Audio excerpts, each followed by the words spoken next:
Hello,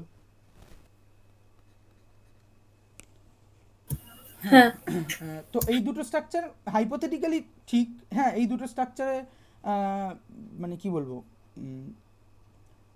এই দুটো structure hypothetically হতে পারতো কিন্তু হয়নি।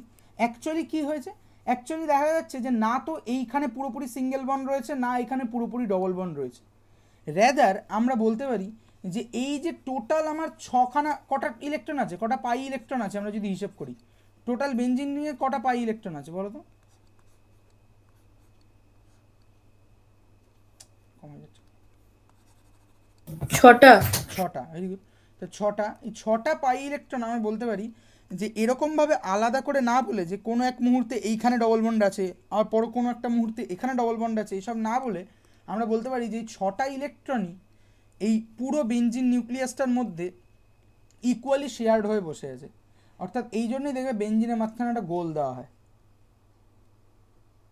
ঠিক আছে?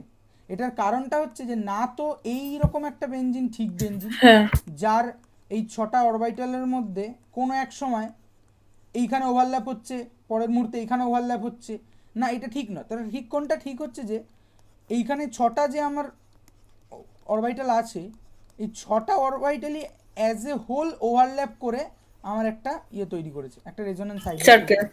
হ্যাঁ সার্কেল, মানে এখানে সার্কেল দিয়ে আমি এটা বোঝাতে চাইছি যে the 6 pi electron equally shared among 6 carbon, ঠিক আছে? যখনই এটা হবে তখনই কি হবে যে কোথাও যেহেতু ডবল বন্ড প্রপারলি পাচ্ছে না, আবার কোনো বন্ড যেহেতু প্রপারলি সিঙ্গেল বন্ড হচ্ছে না, তাহলে না তো অ্যাকচুয়াল বেঞ্জিনের যে বন্ড অ্যানালিসিসটা হবে সেক্ষেত্রে আমরা কোনো বন্ডই পাবো না যেটা প্রপারলি সিঙ্গেল বন্ড, আবার কোনো বন্ড পাবো না যেটা প্রপারলি ডবল বন্ড। রেদার আমরা একটা বন্ড পাবো যেটার বন্ড লেন্থ না ডবল বন্ডের সাথে ম্যাচ করে, পিওর ডবল বন্ডের সাথে, না পিওর সিঙ্গেল বন্ডের সাথে ম্যাচ করে, বাট রেদার তাদের মাঝামাঝি কিছু একটা হয়ে বসে থাকে। যেমন আমরা এখানে দেখতে পাচ্ছি 1.39 অ্যাংস্ট্রম, না ডবল বন্ড না সিঙ্গেল বন্ড, এর মাঝামাঝি কিছু একটা হয়ে এক্সিস্ট করে। এবার এই ক্ষেত্রে আমরা এই যে হাইপোথেটিক্যাল স্ট্রাকচারগুলো পেলাম, অর্থাৎ কেকুলে 1 এবং কেকুলে 2, এইগুলোকে বলবো আমরা, সরি, এইগুলোকে আমরা বলবো হচ্ছে কি বলা হয় জানো? কোনটা স্যার?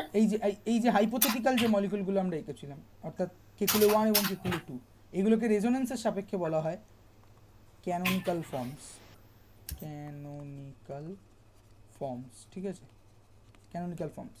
অ্যাকচুয়াল মলিকুলটা না এটা না এটা, রেদার এটা, ঠিক আছে? এদের একটা ওয়েটেড অ্যাভারেজ, ঠিক আছে? এইবার যদি আমরা, তাহলে বোঝা গেল রেজোনেন্সের ফিলোসফিক্যাল জায়গাটা বোঝা গেল আশা করি। হ্যাঁ হ্যাঁ হ্যাঁ। এইবার যদি আমরা খুব একদম ইয়েতে যাই, মানে কী বলবো, ডেফিনেশনে, তাহলে সোজা করে রেজোনেন্সের ডেফিনেশনটা এইভাবে বলা যেতে পারে। আমি ইংরেজিতে বলছি, পরে বাংলায় বলছি। হ্যাঁ, there are number of molecules which can not be represented by a single Lewis structure, ঠিক আছে? অর্থাৎ লুইস স্ট্রাকচার আমরা এইগুলো যে আঁকছি এগুলো সব লুইস স্ট্রাকচার, ঠিক আছে? এই যে আমরা এখানে বন্ড দিচ্ছি এগুলো সব লুইস স্ট্রাকচার। তাহলে বলছে there are number of molecule যাদের ক্ষেত্রে এই একটা মাত্র লুইস স্ট্রাকচার, সেই লুইস স্ট্রাকচার দিয়ে তার সমস্ত প্রপার্টি ব্যাখ্যা করা যাচ্ছে না। ঠিক যেমন বেঞ্জিনের ক্ষেত্রে যদি আমি এইটাকে বেঞ্জিনের অ্যাকচুয়াল লুইস স্ট্রাকচার বলি, তাহলে আমি ওর বন্ড প্যারামিটারগুলো ব্যাখ্যা করতে পারছি না। আবার যদি এইটার বদলে এইটাকে ধরি, তাহলেও আমি বন্ড প্যারামিটারগুলোকে ব্যাখ্যা করতে পারছি না। তাহলে প্রথম লাইন হচ্ছে there are number of molecule which can not be represented by the single Lewis structure because it can not elucidate all its properties. সেটাই আমরা দেখলাম, সেটাই আমাদের মূল চ্যালেঞ্জের জায়গা ছিল, ঠিক আছে?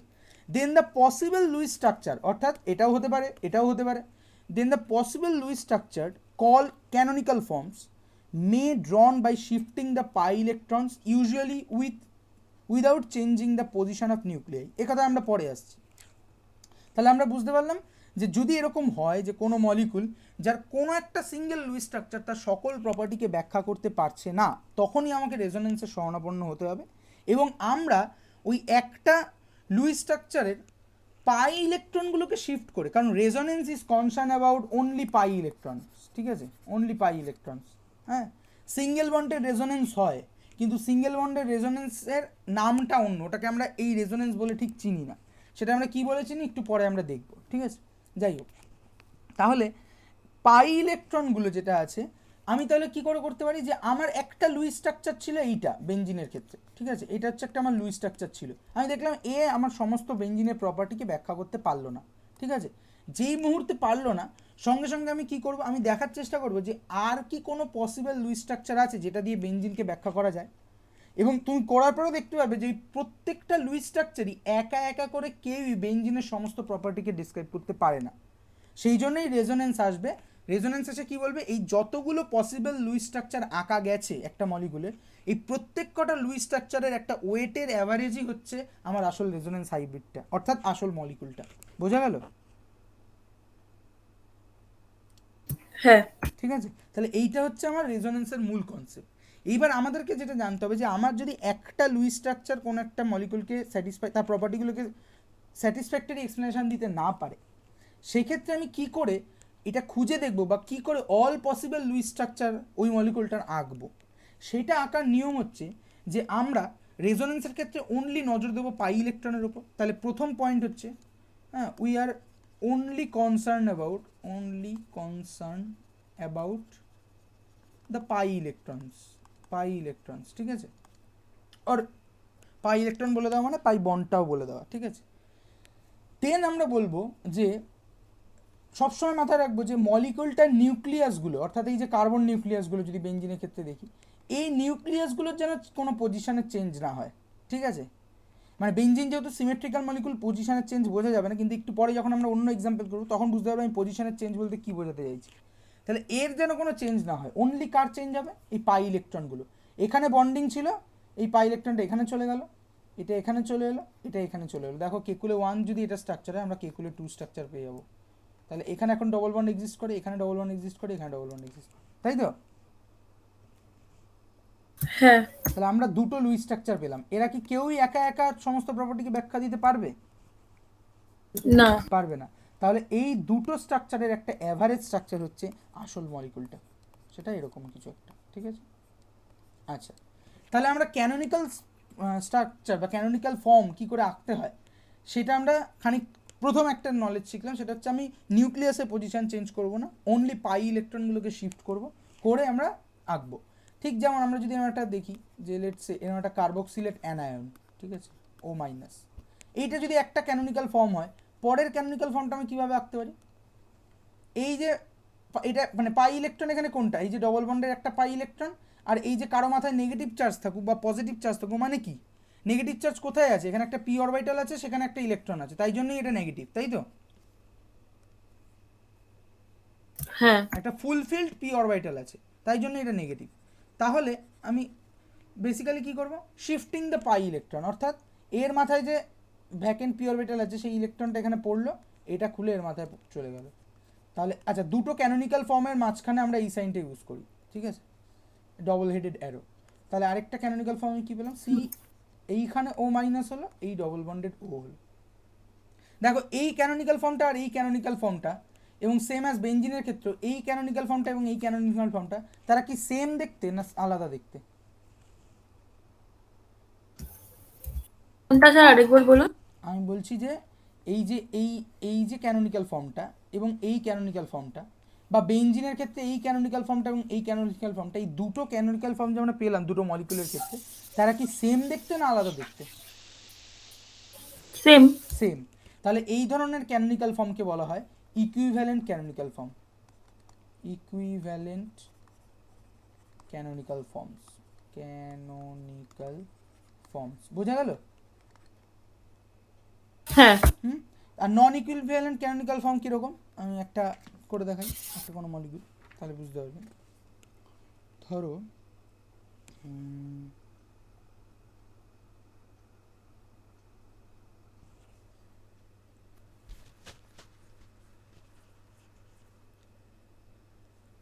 নন ইকুইভ্যালেন্ট ক্যানোনিক্যাল ফর্ম হচ্ছে, ধরো এই মলিকুলটা CH2 double bond CH, single bond CH double bond CH2, এই মলিকুলটার নাম কি হবে, মিথ ইথ প্রোপ বিউট 1 2 3 1,3 ডাইবিউটিন, ঠিক আছে, হ্যাঁ যাই হোক, বা 1,3 বিউটাডাইন এরকম বলতে পারো।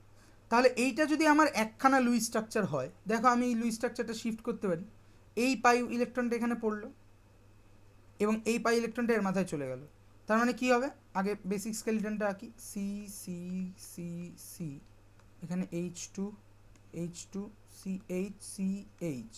এবার যদি আমরা দেখি যে এই ডবল বন্ডটা এর মাথায় গিয়ে পড়েছে, তাহলে আগে এই সি এর ডবল বন্ড ছিল, এখনও এই সি এর ডবল বন্ড থাকবে, কিন্তু এই সি এর কি আর ডবল বন্ড থাকবে না। তাহলে এর মাথায় এর নিজের ঘরের ইলেকট্রন দিচ্ছে, তাহলে এর মাথায় একটা পজিটিভ চার্জ পড়বে, এইখানে ডবল বন্ডটা পড়লো, শিফট হলো। আর এই ডবল বন্ডের দুটো ইলেকট্রন এর মাথায় উঠে গেছে, তাহলে এর মাথায় একটা নেগেটিভ চার্জ পড়বে। এবার বলো এই যে দুটো ক্যানোনিক্যাল ফর্ম পেলাম, এই দুটো ক্যানোনিক্যাল ফর্মকে ইকুইভ্যালেন্ট না নন ইকুইভ্যালেন্ট? নন ইকুইভ্যালেন্ট। রেজোনেন্স ক্যানোনিক্যাল ফর্ম আকার আরেকটা মেজর ক্রাইটেরিয়া এখানে আমরা শিখব, সেটা হচ্ছে যে যেন দুটো ক্যানোনিক্যাল ফর্মের মধ্যে নিউট্রালিটির কোনো ফারাক না হয়, যে তুমি একটা ক্যানোনিক্যাল ফর্ম আঁকলে তার মধ্যে কোনো চার্জ নেই, কিন্তু আরেকটা canonical form pi electron shift করে আঁকলে যার মধ্যে একটা নেট চার্জ রয়েছে, তাহলে কিন্তু তোমার ক্যানোনিক্যাল ফর্ম আঁকা ভুল হয়েছে, তুমি ঠিক করে আঁকতে পারো নি। দেখো এখানেও দেখে মনে হতে পারে যে তাহলে তো এর মধ্যে চার্জ নেই, এর মধ্যে চার্জ আছে, তাই না? কিন্তু কোনো নেট চার্জ আছে কি? না না, এখানে প্লাস মাইনাসে জিরো হয়ে যাচ্ছে আবার। তাহলে এটা আমরা ঠিক ক্যানোনিক্যাল ফর্ম এঁকেছি। তাহলে আমরা নন ইকুইভ্যালেন্ট ক্যানোনিক্যাল ফর্ম, নন ইকুইভ্যালেন্ট ক্যানোনিক্যাল ফর্ম শিখলাম, এবং ক্যানোনিক্যাল ফর্ম আঁকার কিছু পয়েন্ট শিখলাম, যে নিউক্লিয়াসের পজিশন চেঞ্জ করবো না, পাই ইলেকট্রনকে শিফট করব, দুটো ক্যানোনিক্যাল ফর্মের মধ্যে বা দুটো লুইস স্ট্রাকচারের মধ্যে চার্জের পরিমাণ যেন সমান থাকে, এই সবগুলো আমরা শিখলাম। আর একটা পয়েন্ট শিখবো, সেটা হচ্ছে যে আচ্ছা, আরেকটা পয়েন্ট বলার আগে আমরা বলি যে তাহলে এইবার আমরা যদি ভাবি যে রেজোনেন্স স্টেবিলিটি কী করে বাড়বে, বা রেজোনেন্স স্টেবিলিটি কাকে বলা হয়, এইটা বলার জন্য আমাকে একটা কনসেপ্ট ইন্ট্রোডিউস করতে হবে, সেটা হচ্ছে আমার রেজোনেন্স এনার্জি। ঠিক আছে, তারপরে আমরা বুঝবো যে কী করে রেজোনেন্স স্টেবিলিটি প্রেডিক্ট করতে পারবো আমরা। ঠিক আছে, তাহলে আমরা বলছি হচ্ছে রেজোনেন্স এনার্জি। দেখো বোঝা যাচ্ছে তো এই পর্যন্ত? কঠিন লাগলে বলবে। রেজোনেন্স এনার্জি কি ব্যাপারটা? ব্যাপারটা হচ্ছে দেখো খুব সোজা করে আমরা যদি ভাবি যে, স্যার আমি এটা বলবো, মানে হ্যাঁ বলো। মানে এটা কি ওই যে ডিফারেন্সটা, মানে ওই আপনি যেটা বললেন হাইপোথেটিক্যাল কেকুলি স্ট্রাকচার আর ইলেকট্রনিক এনার্জির মধ্যে, মানে মলিকিউলের মধ্যে মানে এই যে মানে লোকালাইজড যে বন্ডগুলো থাকে সেগুলোর যে ডিফারেন্সটা, সেটাকে বোঝাচ্ছে? হ্যাঁ, মানে এখানে বন্ড এনার্জির ডিফারেন্স অ্যাকচুয়াল নয়, অ্যাকচুয়ালি প্রত্যেকটা সিস্টেমে যেমন তোমার একটা এনার্জি আছে, আমার একটা এনার্জি আছে, ঠিক তেমন ওই প্রত্যেকটা লুইস স্ট্রাকচারে একটা এনার্জি আছে, তাই তো? হ্যাঁ হ্যাঁ হ্যাঁ, এই যে প্রত্যেকটা লুইস স্ট্রাকচার, ধরো কোনো একটা মলিকুলের ক্ষেত্রে আমরা বেঞ্জিনই যদি বলি, কেকুলে 1 স্ট্রাকচার, কেকুলে 2 স্ট্রাকচার, এদের প্রত্যেকের একটা করে এনার্জি কন্টেন্ট আছে। হ্যাঁ। আচ্ছা বলো তো, কেকুলে 1 স্ট্রাকচার আর কেকুলে 2 স্ট্রাকচারের যে এনার্জি কন্টেন্ট সেটা সমান হবে না আলাদা হবে? আলাদা হবে। না, সমান হবে, কারণ তারা ইকুইভ্যালেন্ট ক্যানোনিক্যাল ফর্ম, ও হ্যাঁ হ্যাঁ হ্যাঁ তাই না? সমান হবে। ফলে এইটা নিয়ে হ্যাঁ, অতটা চিন্তা ভাবনা। কিন্তু যদি এরকম হয় যে কোনো একটা মলিকুলের 5খানা আমার আছে, লেটস সে আমি এটাকে বলছি A1 A2 A3 A4 A5, 5খানা canonical form আছে, এবং তারা কেউই মানে কয়েকজন হয়তো ইকুইভ্যালেন্ট, বা মানে ইকুইভ্যালেন্ট নন ইকুইভ্যালেন্ট নিজ নিজেই 5খানা ক্যানোনিক্যাল ফর্ম আছে, সেক্ষেত্রে আমি রেজোনেন্সের কনসেপ্ট ভুলে যাই। তার মানে এই 5টা ক্যানোনিক্যাল ফর্ম থাকা মানে কি 5খানা লুইস স্ট্রাকচারই ওই মলিকুলটাকে স্যাটিসফাই করে, বা ওই মলিকুলটার জন্য এই 5টা লুইস স্ট্রাকচারই ঠিকঠাক, হ্যাঁ তাই তো? এইবার লেটসে আমি এই যত এই ওপরের ভাবে যেভাবে লিখেছি, এমনভাবেই লিখেছি যাতে এনার্জিটা বাড়ছে। A1 এর এনার্জি সবচেয়ে কম, A2 তার থেকে বেশি, A3 তার থেকে বেশি, A4 এর তার থেকে বেশি, A5 এর তার থেকে বেশি। তাহলে তুমি বলো যে কোনো একটা মলিকুলের জন্য যদি 5খানা সঠিক লুইস স্ট্রাকচার থাকে, যার মধ্যে A1 এর এনার্জি সবচেয়ে কম এবং A5 এর এনার্জি সবচেয়ে বেশি, তাহলে মলিকুলটা ইন স্টেবল ফর্ম কোন লুইস স্ট্রাকচারে থাকা উচিত? স্যার আরেকবার বলবেন? আমি বলছি যে একটা মলিকুলের 5খানা ভেরিফাইড লুইস স্ট্রাকচার আছে, তাদেরকে আমি ক্যানোনিক্যাল ফর্মস বলছি, উইথ এনার্জি A1 এর এনার্জি সবচেয়ে কম, A5 এর এনার্জি সবচেয়ে বেশি। ঠিক আছে, এইবার যদি এরকম হয় যে একটা মলিকুল তার কাছে 5খানা লুইস স্ট্রাকচার আছে, 5টাই তার জন্য সঠিক, এবং তাদের এনার্জি ব্যাপারটা হচ্ছে যে A1 সবচেয়ে কম এনার্জি, A5 সবচেয়ে বেশি এনার্জি, তাহলে সেই মলিকুলটা কোন লুইস স্ট্রাকচারে থাকতে চেষ্টা করবে? A1 A2 A3 A4 না A5? A1। A1, very good, energy কমাতে চায় সবসময় মলিকুল, A1 এ থাকার চেষ্টা করবে। তাহলে যদি রেজোনেন্সটা না হতো, রেজোনেন্স মানে কি, এই 5 জনের একটা মিক্সিং, এইভাবে ভাবতে পারি আমরা, তাই তো? হ্যাঁ তাহলে রেজোনেন্স যদি না হতো তাহলে ওই মলিকুলটা A1-এই থাকতো, কারণ A1 হচ্ছে ওর মোস্ট স্টেবল ক্যানোনিক্যাল ফর্ম। এই হ্যাঁ A1 হচ্ছে আমার most stable canonical form, most stable canonical form. তাহলে যদি রেজোনেন্সের দরকার না পড়তো বা রেজোনেন্স যদি না হতো তাহলে মলিকুলটা A1-এই থাকতো, কিন্তু সেটা থাকছে না, রেজোনেন্স করছে। কেন রেজোনেন্স করছে? কারণ এই মিক্সিংটা করলে পরে যেটা মোস্ট স্টেবল ক্যানোনিক্যাল ফর্ম আছে অর্থাৎ A1, মলিকুলার এনার্জি তার থেকেও কমে যাবে। বোঝা গেল? হ্যাঁ তাহলে এই 5টা কী বলে এটাকে, রেজোনেন্স করার পর যদি একটা বি, লেটসে বি তৈরি করে, সেই বি এর এনার্জি এই সবচেয়ে স্টেবল ক্যানোনিক্যাল ফর্মের থেকেও কম, তাই জন্যই তো হ্যাঁ সেই রেজোনেন্সটা করছে। তাহলে আমরা বলতে পারি resonance energy is basically the energy of most stable canonical form which is A1, আমি এখানে লিখছি, minus energy of the observe molecule, অর্থাৎ এই যে বি, এটার আমি কি করে এনার্জি পাবো? দেখবে তোমাদের হিট অফ কম্বারশন, হিট অফ হ্যাঁ হ্যাঁ হাইড্রোজেনেশন এসব বের করা হয়, ওইভাবে এনার্জিটা আমি, বিটা তাহলে হচ্ছে আমার অ্যাকচুয়াল মলিকুল যেটা বাস্তবে এক্সিস্ট করে, তাহলে আমি সেই মলিকুলটা নেব, তাই এনার্জি কন্টেন্ট বের করব। আর মোস্ট স্টেবল ক্যানোনিক্যাল ফর্ম যে, তার এনার্জি কন্টেন্টটা হাইপোথেটিক্যালি বের করব বা থিওরিটিক্যালি বের করব, সেই অবশ্যই A1 এর এনার্জি বেশি হবে দেন বি, তাই জন্যই রেজোনেন্সটা হচ্ছে। হ্যাঁ তাহলে energy of A1 minus energy of B, এই যে ডিফারেন্সটা, এই ডিফারেন্সটাকে আমরা বলছি রেজোনেন্স এনার্জি। যার রেজোনেন্স এনার্জি যত বেশি হবে সেই মলিকুলটা তত বেশি স্টেবল হবে, এক্সট্রা স্টেবিলিটি পাবে ডিউ টু রেজোনেন্স। বোঝা গেল? হ্যাঁ এবার পরিষ্কার রেজোনেন্সের কনসেপ্ট? হ্যাঁ এবার আমরা কিছু এক্সাম্পল, যেমন বেঞ্জিনের ক্ষেত্রে, for particular case of benzene, এই বেঞ্জিনের ক্ষেত্রে রেজোনেন্স এনার্জি হচ্ছে আমার 36 কিলো ক্যালোরি পার মোল, ঠিক আছে? এরকম আরও মলিকুল আছে তো মূল ব্যাপারটা রেজোনেন্স আমাকে যেটা শেখালো, যে একটা মলিকুল সে অনেকগুলো পসিবল লুইস স্ট্রাকচারে থাকতে পারে, কিন্তু সেই সবকটা লুইস স্ট্রাকচারের যে অপশান তার মধ্যে সবচেয়ে বেশি যেটা স্টেবল সে সেখানেও থাকছে না, র্যাদার ওই প্রত্যেকটা লুইস স্ট্রাকচারের একটা ওয়েটেড অ্যাভারেজ সেইখানে অ্যাকচুয়াল মলিকুলটা এক্সিস্ট করছে।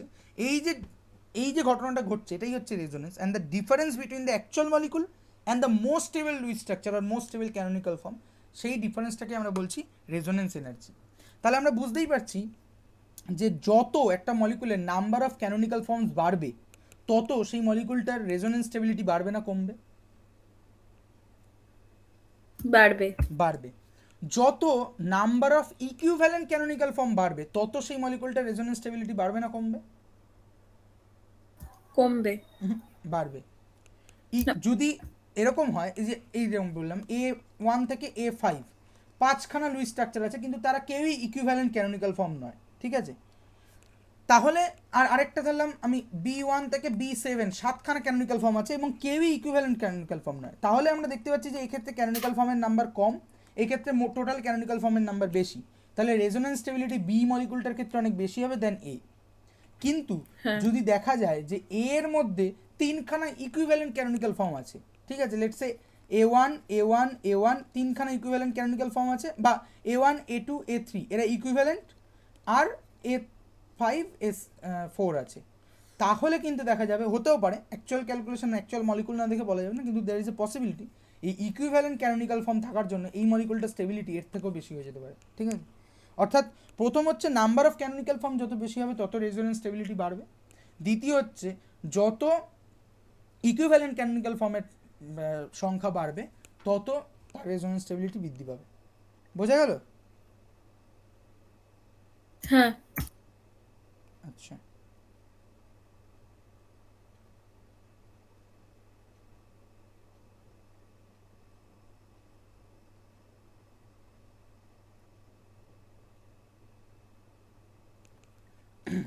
আচ্ছা এইবার আমরা রেজোনেন্স এফেক্ট ব্যাপারটা দেখি, ঠিক আছে? আচ্ছা কয়েকটা ক্যানোনিক্যাল ফর্ম আঁকা আগে দেখি, ঠিক আছে?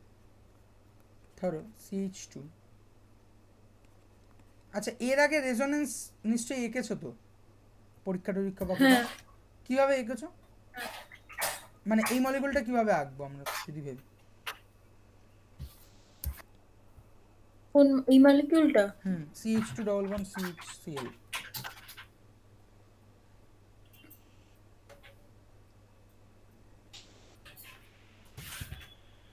CH2,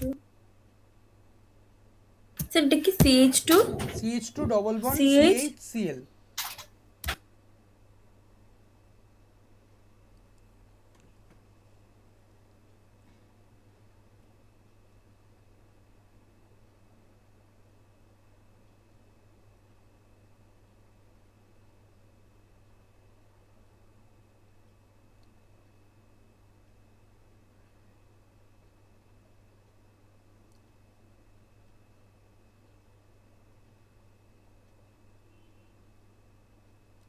three chloro one propane.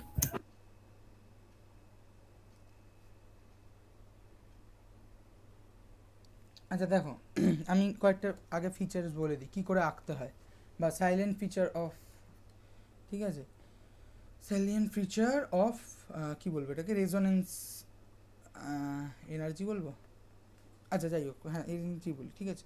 তাহলে প্রথমটা আমরা শিখে গেলাম যে greater number of canonical form, তাহলে আমার এনার্জি বাড়বে, বা এনার্জি কমবে, স্টেবিলিটি বাড়বে। Energy will decrease, stability will increase, মানে রেজোনেন্স এনার্জি কমে যাবে, ভুল লিখলাম আমরা, রেজোনেন্স এনার্জি বেড়ে যাবে এবং স্টেবিলিটিও বাড়বে, কারণ রেজোনেন্স এনার্জি মানে হচ্ছে ওই ডিফারেন্সটা। স্যার পারবো এটা?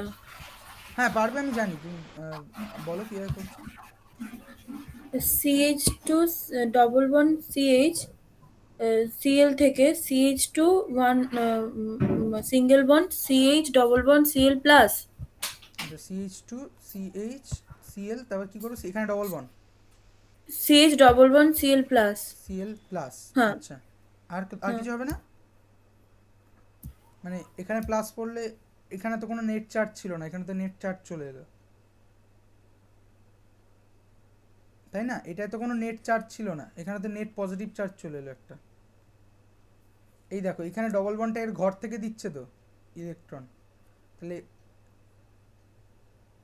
মানে হ্যাঁ এইখানে কি হচ্ছে যে এর মাথায় যে লোন পেয়ারগুলো আছে, এই লোন পেয়ারটা এখানে দিচ্ছে, তার বদলে এটা এর মাথায় উঠছে, তাহলে এখানে এটা মাইনাস হয়ে যাবে, ঠিক আছে। আচ্ছা, হ্যাঁ হ্যাঁ হ্যাঁ। আঁকার সময় এই অ্যারোগুলো দাও, না। মানে অ্যারো না দিয়ে ডিরেক্ট লেখো, হ্যাঁ মানে তাহলে করো কিভাবে? এইটা একটা ক্যানোনিক্যাল ফর্ম তোমাকে দেওয়া হলো, তোমাকে এইটা ওটা লিখতে, তো মানে অ্যারো দিয়ে করি, বাট ওটা তো রাফে মুছে দিতে হয়। আচ্ছা, মানে অ্যারো দিয়ে করে অ্যারো অ্যারো দাগগুলো মুছে দিতে হয়, তাই তো? হ্যাঁ হ্যাঁ হ্যাঁ। আচ্ছা আচ্ছা, মানে কেন?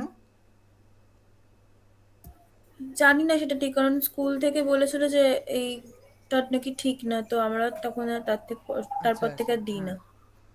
মানে যে টিচার বলেছিল, এটা মানে অনেকটাই মানে আমি তোমাকে বলতে পারি আনকমন সেই টিচার, কারণ সেই টিচার নিজে অন্তত জানে এইটুকু যে এটা দেওয়া ঠিক নয়। না হলে তুমি মোস্ট অফ দ্য টিচারের ক্ষেত্রে আমি বলতে পারি 95% টিচার অ্যারো দিয়েই করায়, হ্যাঁ এইচএস লেভেল ও এবং আচ্ছা আচ্ছা, না উনি অ্যারো দিয়ে শিখিয়েছিলেন, কিন্তু হ্যাঁ বলেছেন অ্যারো গুলো দিতে না, হ্যাঁ মানে ইচ্ছে হলে রাফে করে নিতে। হ্যাঁ, উনি তাহলে পয়েন্টটা জানে, এটা যে ঠিক না সেটা জানে, কিন্তু তোমাদের কারণটা বলেনি, আমি কারণটাও বলে দিচ্ছি, ঠিক আছে, যে কেন আমরা অ্যারো দেবো না। অ্যাকচুয়ালি অ্যারো দিয়ে করাই উচিত নয়, উচিত হচ্ছে আমরা শিফটিংটা করব মনে মনে এবং সেটা এইভাবে লিখবো। যেহেতু এই শিফটিংটা মনে মনে করা মুশকিলে হতে পারে, সেই জন্য অ্যারোর পদ্ধতিটা এসছে এবং সেটাই সার্টেনলি চলে। তুমি যে কোনো তোমার, যেহেতু তোমার স্কুলে টিচার যদি হয়ে থাকে, তাহলে সেই টিচার তোমাদের স্কুলে সবাইকে ওইভাবে শিখিয়েছে, তাই বাদ দিয়ে অন্য কোনো কোচিং টোচিংয়ে যদি অন্য কোনো স্কুলের স্টুডেন্ট তাকে জিজ্ঞেস করো, সে কিন্তু অ্যারো দিয়েই করবে, ঠিক আছে। মানে আমি নো ডাউটলি বলতে পারি, আমি বেশ সারপ্রাইজ হলাম যে তুমি এটা, তোমাকে কেউ বলেছে যে অ্যারো অ্যারো ফর্মালিটিটা ঠিক নয়, ঠিক আছে। এটা এটা প্রচুর হায়ার স্টাডিজের বইতে, অক্সফোর্ডের বইতে এই জিনিসগুলো লেখা আছে, হ্যাঁ, যে অ্যারো ফর্মালিটিটা ঠিক নয়। কেন ঠিক নয় আমি সেটা বলে দিচ্ছি তোমাকে, এখন তোমার কাছে কারণও থাকবে, শুধু ঠিক নয় এটা বলতে হবে না, না, কারণ, টিচার কারণ বলেননি। হ্যাঁ হ্যাঁ আমি কারণটাও বলে দিচ্ছি। তার আগে আমি এটা বলি, তাহলে প্রথমে এটা বললাম, 2 নম্বর কি, যে number of equivalent canonical form যদি বৃদ্ধি পায় তাহলেও আমার রেজোনেন্স এনার্জি ইনক্রিজ করবে, স্টেবিলিটি ডিক্রিজ ইনক্রিজ করবে। ঠিক আছে, 3 নম্বর পয়েন্টটা হচ্ছে যে এরপরে যদি আমরা এস্টিমেট করতে যাই যে রেজোনেন্স এনার্জি, হ্যাঁ, এরপরেও আমাকে গেস করতে হচ্ছে যে নাম্বার অফ ইকুইভ্যালেন্ট এবং number of higher canonical form দিয়ে হচ্ছে না, সেক্ষেত্রে আমরা দেখব যে canonical form having higher number of covalent bond সেটা হচ্ছে মোর স্টেবল। তাহলে এখানে আমরা দেখব যে canonical forms with higher number of covalent bond সেটা হচ্ছে মোর স্টেবল। ঠিক আছে, আচ্ছা এরপরে আচ্ছা এটা 3-এর 1 নম্বর দিই, 3-এর 2 নম্বর হচ্ছে আচ্ছা যত চার্জ সেপারেশন বাড়বে, ঠিক আছে, সেপারেশন অফ চার্জ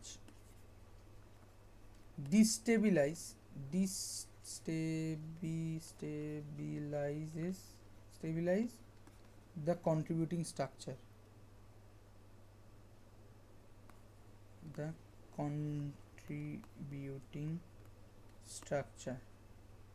ঠিক আছে, অর্থাৎ এই যে এই মলিকুলটা যে আমরা করলাম, এই মলিকুলটার মধ্যে এই ফর্মটা আর এই ফর্মটার মধ্যে কোনটা মোর কন্ট্রিবিউটিং স্ট্রাকচার হবে বলো তো? স্যার আরেকবার দেখান কোন দুটো? এই যে মলিকুলটা যেটা করলাম, হুম, এই মলিকুলটার দুটো ক্যানোনিক্যাল ফর্ম পেয়েছি, এই দুটো ক্যানোনিক্যাল ফর্মের মধ্যে কোনটা মোর স্টেবল হবে আর কোনটা লেস স্টেবল হবে? ফার্স্ট এডটা মোর স্টেবল হবে, তাই তো? হুম, কেন বলো?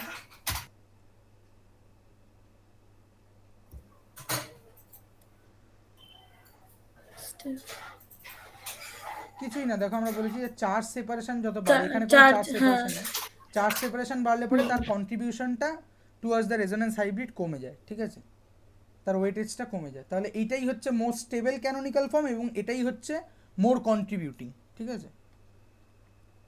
আচ্ছা, আর আরেকটা কি, আরেকটা হচ্ছে আমাকে রেজোনেন্স স্ট্রাকচার আঁকার সময় মনে রাখতে হবে যে electropositive atom should bear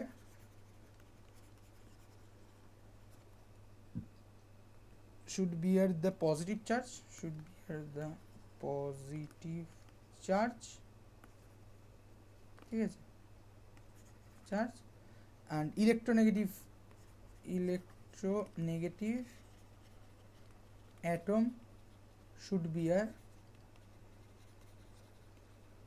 the negative charge, ঠিক আছে। আর কি আরেকটা এখানে ব্যাপার হচ্ছে যে কোথায় গেল, হ্যাঁ, ইলেকট্রোনেগেটিভ চার্জ, এখানে একটা ইয়ে হচ্ছে সাব পয়েন্ট হচ্ছে যে পজিটিভ অ্যাটম সবসময় পজিটিভ অ্যাটম পজিটিভ চার্জই বিয়ার করতে পারবে। যদি কোনো কোথাও এরকম হয় যে পজিটিভ অ্যাটম নেগেটিভ চার্জ বিয়ার করছে, তাহলে ওই ক্যানোনিক্যাল ফর্মটা কন্ট্রিবিউশন মানে খুব কমে যাবে। ঠিক তেমনি ইলেকট্রোনেগেটিভ অ্যাটম নেগেটিভ চার্জ বিয়ার করতে চায়, বাট এইখানে একটা ইয়ে আছে যে ইলেকট্রোনেগেটিভ অ্যাটম, ইলেকট্রোপজিটিভ অ্যাটম নয়, কিন্তু ইলেকট্রোনেগেটিভ অ্যাটম কখনো কখনো পজিটিভ চার্জও বিয়ার করতে পারে যদি দেখা যায় যে সেই ইলেকট্রোপজিটিভ অ্যাটমটা পজিটিভ চার্জ বিয়ার করার ফলে তার অক্টেট কমপ্লিট করছে। তাহলে negative atom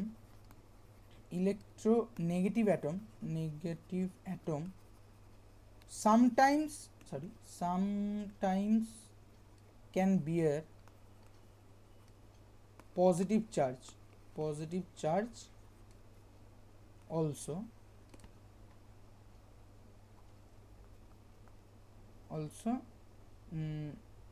if by doing so the atom fulfill its octave, ঠিক আছে। দেখো এই যে এক্সাম্পলটা করেছি, এই এক্সাম্পলটার ক্ষেত্রে এটা খাটবে। Cl একটা ইলেকট্রোনেগেটিভ অ্যাটম, কিন্তু সে একটা পজিটিভ চার্জ বিয়ার করছে এবং কন্ট্রিবিউশনও ঠিকঠাক রাখতে পারছে। কি করে না, এইখানে করার ফলে Cl এর অক্টেট কমপ্লিট হয়েছে। এখানে দুটো আমার ইলেকট্রন, এখানে দুটো, চারটে, এই বন্ডটার জন্য দুটো, পাঁচটা ছটা, এই বন্ডটার জন্য দুটো, সাতটা আটটা, ঠিক আছে? হ্যাঁ বুঝে গেল? যদি অক্টেটটা কমপ্লিট না হতো তাহলে কিন্তু এটা খাটতো না। এটা হচ্ছে আমার কিছু ফিচার্স। রেজোনেন্স এনার্জি আমি কীভাবে বলতে গেলে কীভাবে বলবো। আচ্ছা, আমরা রেজোনেন্স ক্যানোনিক্যাল ফর্ম আঁকার জন্য এবার আমরা ওই অ্যারোর ফর্মালিটির গল্পটা দেখছি। রেজোনেন্স স্ট্রাকচার আঁকার সময় আমরা দেখেছিলাম, আমরা বেসিক জায়গাতে যেখান থেকে রেজোনেন্স শুরু করেছিলাম, যে it's basically some hypothetical structure, তার পাই ইলেকট্রনগুলোকে শিফট করে আমি অনেকগুলো পসিবল লুইস স্ট্রাকচার আঁকছি। এটাই তো মূল গল্প। হ্যাঁ। আচ্ছা, এইখানে যে আমি ইলেকট্রনটা শিফট করছি, এটা কি কোনো পার্মানেন্ট শিফট? না, এটা হাইপোথেটিক্যাল শিফট। আমরা করে করে দেখছি যে কতগুলো পসিবল স্ট্রাকচার হতে পারে। কেমিস্ট্রিতে তখনই এই সিঙ্গেল হেডেড অ্যারো ইউজ করা হয় ইলেকট্রন ট্রান্সফরমেশনের ক্ষেত্রে, যখন এই চেঞ্জটা পার্মানেন্ট, অর্থাৎ একটা কার্বনিল গ্রুপে একটা নিউক্লিওফাইল তার ইলেকট্রন নিয়ে অ্যাটাক করছে। এই যে অ্যাটাকটা করছে, এই অ্যারোটা দেওয়ার মানে ইটস এ পার্মানেন্ট চেঞ্জ, এই অ্যাটাকটা হবে, এই রিয়াকশনটা প্রসিড করবে। বাট রেজোনেন্সের সঙ্গে রিয়াকশনের কোনো সম্পর্কই নেই, পুরোপুরি হাইপোথেটিক্যাল ক্যালকুলেশন। তাহলে সেক্ষেত্রে আমি এই একই সিম্বল কী করে ইউজ করতে পারি যেটা পার্মানেন্ট ইলেকট্রন ট্রান্সফারকে বোঝায়? আমরা পারি না। সেই জন্যই রেজোনেন্স হাইব্রিড আঁকার সময় অ্যারো দেওয়া উচিত নয়। বোঝা গেল কারণটা? আমি যদি অ্যারো দিই, আমি যদি বলি যে আমার এইটা হচ্ছে একটা স্ট্রাকচার, সেখানে আমি অ্যারো দিয়ে এই স্ট্রাকচারটা লিখছি, আরেকটা স্ট্রাকচার এটা, এটার মানে হচ্ছে তখন এদের মাঝখানে ডবল হেডের অ্যারো দিতে পারবো, পার্মানেন্ট চেঞ্জ হয়েছে, অর্থাৎ এটা থেকে এটা তৈরি হয়েছে। তা কিন্তু সত্যি না, এই জন্য আমরা দিতে পারি না। আরও একটা জায়গা হচ্ছে যে, আচ্ছা এইখানে আমরা বেনজিন বা ইত্যাদির ক্ষেত্রে দেখলাম সবসময় ইভেন নাম্বার অফ ইলেকট্রন, জোড় সংখ্যক ইলেকট্রন নিয়ে কাজ করছি, ছটা, দুটো, চারটে, কিন্তু সেটা নাও হতে পারে। এটা খুব ট্রিকি এক্সাম্পল, খুব বড় বই থেকে নেওয়া আমার, ঠিক আছে? আমার স্যার এটা শিখিয়েছিল আমাকে। এই মলিকুলটার রেজোনেন্স হতে পারে তো, এখানে কখনো পাই ইলেকট্রন আছে ভেবে দেখো। এই যে এর মাথায় একটা পি অরবিটাল আছে, সেটা দুটো ইলেকট্রন ক্যারি করে না, যদি করতো তাহলে সি এর মাথায় মাইনাস হতো। সি এর মাথায় একটা ডট আছে, এই ডট থাকার মানে সেখানে একটা ইলেকট্রন ক্যারি করছে। তাহলে total number of pi electron হচ্ছে এই ডবল বন্ডের জন্য দুটো, আর এইখানে একটা, তিনটে। এবার তিনটের জন্য আমি তাহলে কি করে করব? যদি আমাকে অ্যারো ফর্মালিটি দিতে হয় তাহলে আমাকে এইভাবে লিখতে হয়, CH2 CH CH2 ডট। এবার যদি অ্যারো ফর্মালিটি দিতে হয় তাহলে আমাকে লিখতে হয় যে এই ডটটা এখানে পড়ছে, এটা এখানে খুলে পড়ছে। কিন্তু আবার কেমিস্ট্রিতেই এই সিঙ্গেল হেডেড অ্যারো, এটার মানে হচ্ছে নাম্বার, দুখানা ইলেকট্রন শিফট হচ্ছে, 2 ইলেকট্রন শিফট হচ্ছে, পার্মানেন্ট 2 ইলেকট্রন শিফট। আর এই সিঙ্গেল হেডেড অ্যারো দেখবে অনেক জায়গায় দেওয়া হয়, সিঙ্গেল হেডেড কি বলে, হাফ হেডেড অ্যারো। এই হাফ হেডেড অ্যারো মানে হচ্ছে একখানা ইলেকট্রন শিফট হচ্ছে, কিন্তু পার্মানেন্ট শিফট, ঠিক আছে? তাহলে প্রথম কারণ কেন আমি অ্যারো দিতে পারবো না, তার কারণ হচ্ছে শিফটটা পার্মানেন্ট নয়। দ্বিতীয় কারণ হচ্ছে যে রেজোনেন্সের ক্ষেত্রে সবসময় দুটো ইলেকট্রনই শিফট হবে তার কোনো বাধ্যবাধকতা নেই, একটা ইলেকট্রনও শিফট হতে পারে।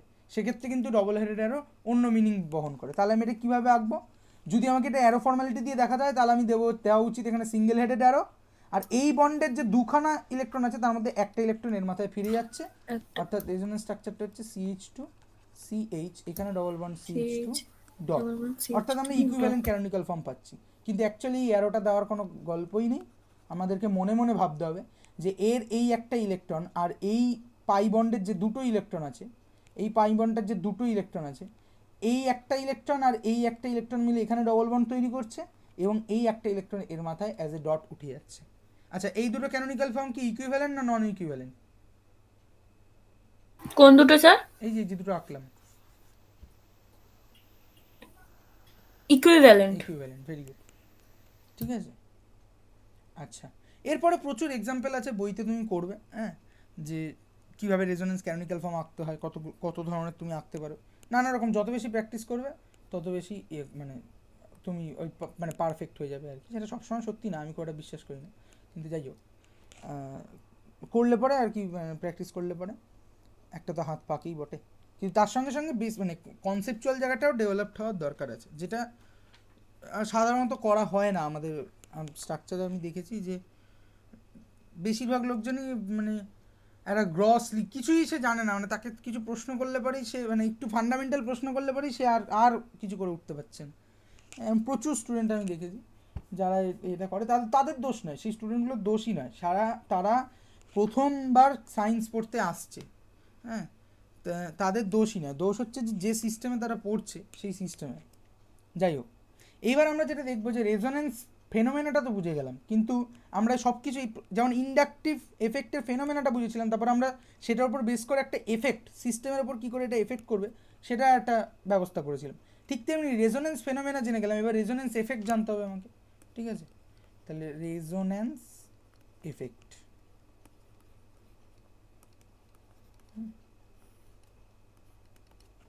ব্যাপারটা কি?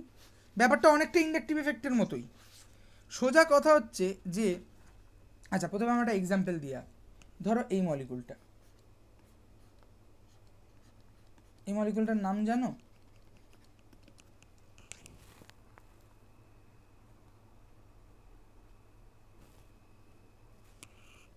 না। এই মলিকুলটার নাম হচ্ছে অ্যানিলিন। প্র্যাকটিক্যাল হয় স্কুলে? না স্যার, প্র্যাকটিক্যাল হয় না? আজ অবধি হয়নি, আজ আচ্ছা, অবধি হয়নি। তাহলে কি করে মানে 11-এ প্র্যাকটিক্যাল পরীক্ষা হবে না? আমাদেরকে কয়েকটা ওই একটা সিনিয়রদের ওই খাতা দেওয়া হয়েছিল হুম প্র্যাকটিক্যাল, হুম ওটা থেকে বলেছে শুধু টুকে নিতে, টোকার পর ম্যাম সাইন করে দেবে, ওটাই হলো মানে প্র্যাকটিক্যাল খাতা, ওটাতেই প্র্যাকটিক্যালের নাম্বার বসিয়ে দেবে। প্র্যাকটিক্যাল মানে হাতে ধরে সেই অর্থে কিছু হয়নি আর হবেও না, ক্লাস 12-এ কারণ হবে? 2 এপ্রিল থেকে, হ্যাঁ বোধ হয় যদি স্কুল খোলা থাকে তো। আচ্ছা, স্কুল এখন তো স্কুল খুলে গেছে, হ্যাঁ। তাও করাচ্ছে না? হুম। আচ্ছা, তুমি একটা কাজ করবে, আমাদের এই থার্মোডিনামিক্সের পড়ার মাঝখানে তুমি তোমার যে সমস্ত টপিক তোমার মানে সিলেবাসে কী আছে আমি মোটামুটি জানি, কিন্তু কিছুই জিনিস যেমন টাইট্রেশন, কী টাইট্রেশন করাচ্ছে এইগুলো আমি বলে দিতে পারি থিওরিটিক্যালি, মানে আমি তো করে দেখাতে পারবো না, কিন্তু থিওরিটিক্যালি যে তুমি কি লিখেছো বা জিনিসটা কি কেন করা হয় সেটা আমি বলে দিতে পারি, ঠিক আছে? এটা আমি অনেক স্টুডেন্টকেই বলে দিয়ে থাকি, যার ইন্টারেস্ট থাকে আর কি। হ্যাঁ, তো যে বলে যে এরকম আমার প্র্যাকটিক্যালটাও একটু শিখিয়ে দিন, হ্যাঁ তাকে সেটাও শিখিয়ে দিই, কারণ এই স্কুলগুলো এগুলো খুব বদমাইশি করে যে প্র্যাকটিক্যালটা যেটা হাতে ধরে শেখানো উচিত। এটা এখন অজুহাত দেবে কোভিডের জন্য স্কুল খোলেনি, কিন্তু স্কুল খোলা থাকলে পরেও খুব একটা হাতে ধরে প্র্যাকটিক্যাল শেখানো হয়নি। এখানে আমার খুব ভাগ্য ভালো ছিল, আমি একটা অসাধারণ টিচার পেয়েছিলাম স্কুল লেভেলে, যে একদম হাতে ধরে স্কুল লেভেল থেকে হাতে ধরে কেমিস্ট্রি প্র্যাকটিক্যাল শিখিয়েছিল। হ্যাঁ, এবং তার কাছে আমি, না, আমাদের ফিজিক্স বায়োলজি কোনো প্র্যাকটিক্যালি হচ্ছে না আপাতত। হ্যাঁ সেটা তো না, কিন্তু এখন আমাদের বলবে যে কোভিডের জন্য স্কুল বন্ধ ছিল, গোটা বছরটাই প্রায় চলে গেছে, এখন আর 2-3 মাসের জন্য প্র্যাকটিক্যাল করে কি হবে, এই লজিকই দেবে। না, কিন্তু বায়োলজি থেকে বলেছে প্র্যাকটিক্যাল বক্স কিনতে, হ্যাঁ ওটা বোধহয় হবে, বাদ বাকি ফিজিক্স কেমিস্ট্রি হচ্ছে না। হ্যাঁ, তো সেটা ঠিক নয় ব্যাপারটা। আর তুমি মানে এমনি আমি জানি না তোমাদের স্কুলে করা হয় না, বেশিরভাগ স্কুলে আমি দেখেছি যে প্র্যাকটিক্যালটাকে যথেষ্ট হেলাফেলাভাবেই করা হয়, কিছুই মানে সেরকম এই একদিন দেখিয়ে দিল, মানে আমি নর্মাল সময়ের কথা বলছি, কোভিড পিরিয়ড ছাড়া নর্মাল সময় এই হেলাফেলা করে দেখিয়ে দিল একদিন দুদিন, মানে গোটা বছরে হয়তো 8-10 দিন ক্লাস হলো, তাতে কোনো স্টুডেন্টই নিজে করা কিছু শিখলো না, দেখলো এই রং লাল লাল থেকে নীল হয়ে যাচ্ছে, নীল থেকে সাদা হয়ে যাচ্ছে, দেখে দারুণ মজা টজা পেলো, তারপর তাদেরকে একটা খাতা বা ইনস্ট্রাকশন দিয়ে দেওয়া হলো, তার উপর ভিত্তি করে তারা লিখলো, সেটা মুখস্থ করে পরীক্ষা দিল এবং সব শেষ হয়ে গেল। ফলে প্র্যাকটিক্যাল জিনিসটা শেখাটা খুব দরকারি, এবং সেখান থেকেই কেমিস্ট্রি মেন ইন্টারেস্টের জায়গাটা আসে আর কি, না হলে আর কি ডিফারেন্স আছে কেমিস্ট্রি ফিজিক্সের মধ্যে। আমার কাছে পড়তে আমি জানি না, এই প্রায় আমরা কত আজকে পুরো পড়া হলে 2.5 দিন পড়ে ফেলবো, তো 2.5 দিন পড়ায় বুঝতে পেরেছি কিনা জানি না, আমি যখন বলি তখন আলাদা করে কেমিস্ট্রি বলে কিছু বলি না, আমি ফিজিক্সেরও এক্সাম্পল হ্যাঁ, বলি, হ্যাঁ, হ্যাঁ। ফিজিক্সও বলি, হ্যাঁ যদি অঙ্ক দরকার হয় অঙ্কও বলি, কারণ আমি ওইভাবে আলাদা করে পড়িনি, আমি সবই শিখেছি কম বেশি করে, মানে আমি যখন ক্লাস 9-10 থেকে 10 থেকে মূলত কেমিস্ট্রির প্রতি ইন্টারেস্ট, দেন 11-12 পুরো গ্র্যাজুয়েশন কেমিস্ট্রি এমএসসি কেমিস্ট্রি নিয়ে, কিন্তু আমি বর্তমানে যে রিসার্চ করি সেই রিসার্চ করি আবার থিওরিটিক্যাল ফিজিক্সে, ঠিক আছে? ফলে আমার স্প্যানটা ওই পুরো এখান থেকে ওই অবধি আছে, মানে অঙ্ক থেকে কেমিস্ট্রি পুরো স্প্যানটার মধ্যে আমার ইয়ে আছে, ফলে আমি যখন বোঝাই আমি চেষ্টা করি যে অ্যাকচুয়াল কথাটা বলবো, ওই মানে কী বলবো, খুব হালকা উদাহরণ টেনে, যে যাতে ছাত্র বা ছাত্রী বুঝে যায় কিন্তু সে একটা ফাঁক থেকে গেল, আসল জিনিসটা বুঝতে পারলো না, ওসব নয়। চেষ্টা করি যে একটু কঠিন করে হলেও জিনিসটাকে পুরোপুরি বোঝাতে, এবং সেখানে যা লাগবে, যদি অঙ্ক লাগে, যদি অঙ্ক পারে তো ভালো, যদি না পারে সেটাকে সেই মুহূর্তে শিখিয়ে নেওয়া, যেটুকু দরকার হবে সেটা করে নিয়ে স্যার পুরোপুরি। থিওরিটিক্যাল ফিজিক্স মানে মানে থিওরিটিক্যাল থিওরিটিক্যাল ফিজিক্স মানে ধরো মানে ফিজিক্সের তো অনেকগুলো পার্ট হয়, যেমন ফিজিক্সে তুমি এক্সপেরিমেন্ট করছো লেটসে, ঠিক আছে, হ্যাঁ হ্যাঁ হ্যাঁ ফিজিক্সে তুমি এক্সপেরিমেন্ট করছো কোনো, আর ফিজিক্সের থিওরি ডেভেলপমেন্টও তো একটা হয়, যেমন ধরো তুমি নাম শুনে থাকতে পারো ওইগুলো, কোয়ান্টাম মেকানিক্স, হুম হ্যাঁ হ্যাঁ স্ট্যাটিস্টিক্যাল হ্যাঁ মেকানিক্স। তো আমি যে ফিল্ডে কাজ করি it's a quantum statistical dynamics, ঠিক আছে। হ্যাঁ, এটা মানে কোয়ান্টাম মেকানিক্স এবং স্ট্যাটিস্টিক্যাল ফিজিক্স এই দুটো মাঝামাঝি একটা জায়গা, সেটা দিয়ে নানা অঙ্ক টঙ্ক করা। এবার আমাদের কাজ হচ্ছে আমরা প্র্যাকটিক্যাল হাতে করে করব না সেই অর্থে, আমরা যেটা করব আমরা বড় বড় অঙ্ক সলভ করব। প্রথমে তো অঙ্কগুলো জেনারেট করব, যে আমার বাস্তবে প্রবলেমটা কী, সেই প্রবলেমটাকে কী করে অঙ্কের টার্মসে নিয়ে যাওয়া যায়, দেন সেই অঙ্কের টার্মটাকে আমাকে সলভ করতে হবে। আর এইসব বড় বড় অঙ্ক হাতে করে সলভ করা যায় না, আমাদেরকে কম্পিউটার প্রোগ্রামস লিখতে হয়, সেই কম্পিউটার প্রোগ্রামসের ওপর ভিত্তি করে সেই অঙ্ক সলভ হয়। মানে একটা সলভ হতে হতে 1 মাস লেগে গেল, ঠিক আছে, মানে কম্পিউটার সলভ করতে 1 মাস লাগলো, তার আগের কাজটা আমি বাদ দিলাম। তার রেজাল্টটাকে অ্যানালিসিস করে কিছু একটা করে একটা থিওরি ডেভেলপ করার চেষ্টা, এটা হচ্ছে থিওরিটিক্যাল ফিজিক্স, ঠিক আছে। এবার যেমন তুমি যত ফিজিসিস্টের নাম জানো তারা কম বেশি সবাই থিওরিটিক্যাল ফিজিক্স। তুমি 3জন ফিজিসিস্টের নাম বলো যাদের নাম তুমি জানো, মনে পড়ছে এই মুহূর্তে। Laplace, Newton, Einstein. 3জনই থিওরিটিক্যাল ফিজিক্স। এবার নিউটন, ল্যাপ্লাস এরা যে সময় জন্মগ্রহণ করেছিল সেই সময় যেহেতু অনেকটা 1600 মানে 16th সেঞ্চুরি ওরকম সময়, সেক্ষেত্রে থিওরিটিক্যালের সঙ্গে এক্সপেরিমেন্টালের ডিফারেন্সিয়েশনটা খুব একটা বেশি ছিল না। ফলে নিউটন টিউটন এরাও কিছু কিছু এক্সপেরিমেন্ট করেছে, যেমন নিউট্রাল স্কালার হুইল, ঠিক আছে, ইত্যাদি। তারপরে ওই আপেল পড়ার গল্প, সত্যি মিথ্যা যাই হোক করেছে। কিন্তু পরবর্তীকালে আরও যত এসছে তখন আর, যেমন আইনস্টাইন কোনোদিনও এক্সপেরিমেন্ট করেনি, ঠিক আছে। আইনস্টাইন লোকের এক্সপেরিমেন্ট দেখেছে, সেখান থেকে প্রবলেম বুঝেছে, সেই প্রবলেম থেকে থিওরি তৈরি করেছে, ঠিক আছে। ইভেন আমি যে কাজটা করি, নাম শুনে থাকবে ব্রাউনিয়ান মোশন, মানে আমার কাজটাকে হ্যাঁ হ্যাঁ হ্যাঁ খুব হ্যাঁ ওপর থেকে বললে পরে ব্রাউনিয়ান মোশন বা সকাস্টিক মোশন বলা যেতে পারে। সেই ব্রাউনিয়ান মোশনও কিন্তু আইনস্টাইনের থিওরি আছে, ঠিক আছে, একদম প্রথম থিওরিটা আইনস্টাইনের দেওয়া, তারপর অনেক চেঞ্জ হয়েছে। আচ্ছা, আরও বহুত কিছু, যেমন এনরিকো ফেরমি, রিচার্ড ফেইনম্যান, হ্যাঁ, স্টিফেন হকিন্স, হ্যাঁ, তারপরে হচ্ছে আমাদের সত্যেন্দ্রনাথ বোস, আমাদের এখানে যদি দেখি এরা সবাই থিওরিটিক্যাল ফিজিক্স, ঠিক আছে, সবাই থিওরিটিক্যাল ফিজিক্স। তারপরে আরও এখন মিচিও কাকু, এখন অনেকে নাম বেশি, মিচিও কাকু, ঠিক আছে, বহু বহু সায়েন্টিস্ট আছে। তারপরে আরও তার নাম ভুলে গেলাম এই মুহূর্তে, যাই হোক মোটামুটি যত, এই হাইজেনবার্গ, তারপরে তোমার ওর নাম কি, ডি বগলি, তারপর কোয়ান্টাম মেকানিক্সের সূত্রপাত যার হাতে, ইরভিন সোরিয়েঙ্গার, ঠিক আছে, এরা সবাই থিওরিটিক্যাল ফিজিক্স, সবাই। হ্যাঁ, এক্সপেরিমেন্টাল ফিজিক্সের লোকও আছে, তারা কিন্তু খুব মানে অনেক কম। সাধারণত এক্সপেরিমেন্টাল ফিজিক্সের লোক যারা হয় তারা ইঞ্জিনিয়ারিং বা ওই সেক্টরের লোক হয়। যাই হোক, তোমার কোনটা ভালো লাগে? ও বলেছিল না অঙ্ক সবচেয়ে ভালো লাগে। হ্যাঁ আচ্ছা, হ্যাঁ, অঙ্ক মানে ভালো লাগা কিন্তু ভালো। আমি হ্যাঁ বলো। হ্যাঁ মানে কিন্তু আমার লক্ষ্য হলো নিউরো সার্জন। আচ্ছা আচ্ছা আচ্ছা, হ্যাঁ মানে নিট দেওয়ার, তাই তো। হ্যাঁ হ্যাঁ মানে হ্যাঁ ভালো, সমস্যা নেই। না, অঙ্ক ভালো লাগে এবং বায়োলজি ভালো লাগে, এটা খুব রেয়ার কম্বিনেশন, ঠিক আছে। সাধারণত এই যে অঙ্ক হ্যাঁ যাদের পছন্দ হয় না তারা বায়োলজি। অঙ্ক ভালো লাগা খুব ভালো জিনিস, পৃথিবীতে অঙ্ক ছাড়া কিছু হয় না। হ্যাঁ, মানে অঙ্ক বাদ দিলে কিচ্ছু হয় না, অঙ্ক বাদ দিলে কিচ্ছু কিচ্ছু এক্সিস্ট করে না ইন টার্মস অফ। আরেকটা জিনিস এক্সিস্ট করে, সেটা হচ্ছে আর্ট, আর্ট ফর্ম। যাই হোক, সেই গল্প অন্য একদিন করা যাবে। আচ্ছা, এই মলিকুলটা নিয়ে আমরা কথা বলছিলাম, NH2, এটা হচ্ছে আমার অ্যানিলিন, এই মলিকুলটার নাম, ঠিক আছে। আচ্ছা, এর যদি আমরা রেজোনেন্স স্ট্রাকচার আঁকতে চাই, কীভাবে আঁকবো? আচ্ছা, আমি প্রথম একটু অ্যারো দিয়ে এঁকে দেখানোর চেষ্টা করি। এই যে দুটো ইলেকট্রন এখানে পড়বে, তাহলে এখানে পড়লে পরে কার্বনের 5টা বন্ড হয়ে যাবে, 1 2 3 4টে আছে, আর একটা হলে 5টা হয়ে যাবে। তাহলে বন্ডটাকে ঠিকঠাক করার জন্য এই বন্ডটা খুলে এখানে পড়বে, ঠিক আছে, বা এই বন্ডটা খুলে এখানে পড়ার থেকে ভালো হচ্ছে আমি বলে দিই, এই বন্ডটা খুলে এই কার্বনের মাথায় পড়বে। তাহলে আমরা একটা ক্যানোনিক্যাল স্ট্রাকচার পাবো। বেঁকে যাচ্ছে কেন?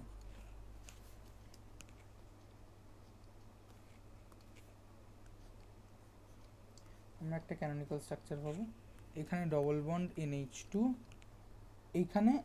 এখানে বন্ডটা খুলে এর মাথায় পড়েছে, তাহলে এখানে একটা মাইনাস, আর এই দুটো বন্ড ইনট্যাক্ট থাকবে, তাই তো। আচ্ছা, এইটা মাইনাস হলো, আর দেখো এখানে নাইট্রোজেন তার ঘরের ইলেকট্রন সিস্টেমে সার্ভ করেছে, তাহলে নাইট্রোজেনের ইলেকট্রন কমে গেছে, প্লাস, ঠিক। এরপরে ক্যানোনিক্যাল ফর্ম কি? এরপরে ক্যানোনিক্যাল ফর্ম হচ্ছে এই মাইনাসটা এবার এখানে পড়বে, আর এই ডবল বন্ডটা খুলে এর মাথায় পড়বে।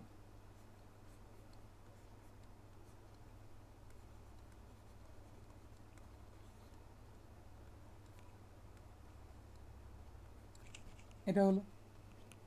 আচ্ছা, এর পরের স্ট্রাকচার কি হবে? এর পরের স্ট্রাকচার হবে এই মাইনাসটা খুলে এখানে পড়বে, এই ডবল বন্ডটা এর মাথায় পড়বে।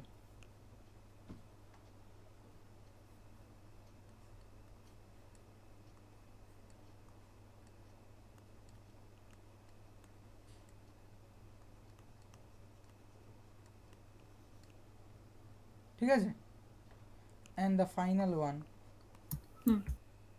সেটা হবে হচ্ছে এই মাইনাসটা এখানে পড়বে, এটা আবার এখানে খুলে চলে যাবে।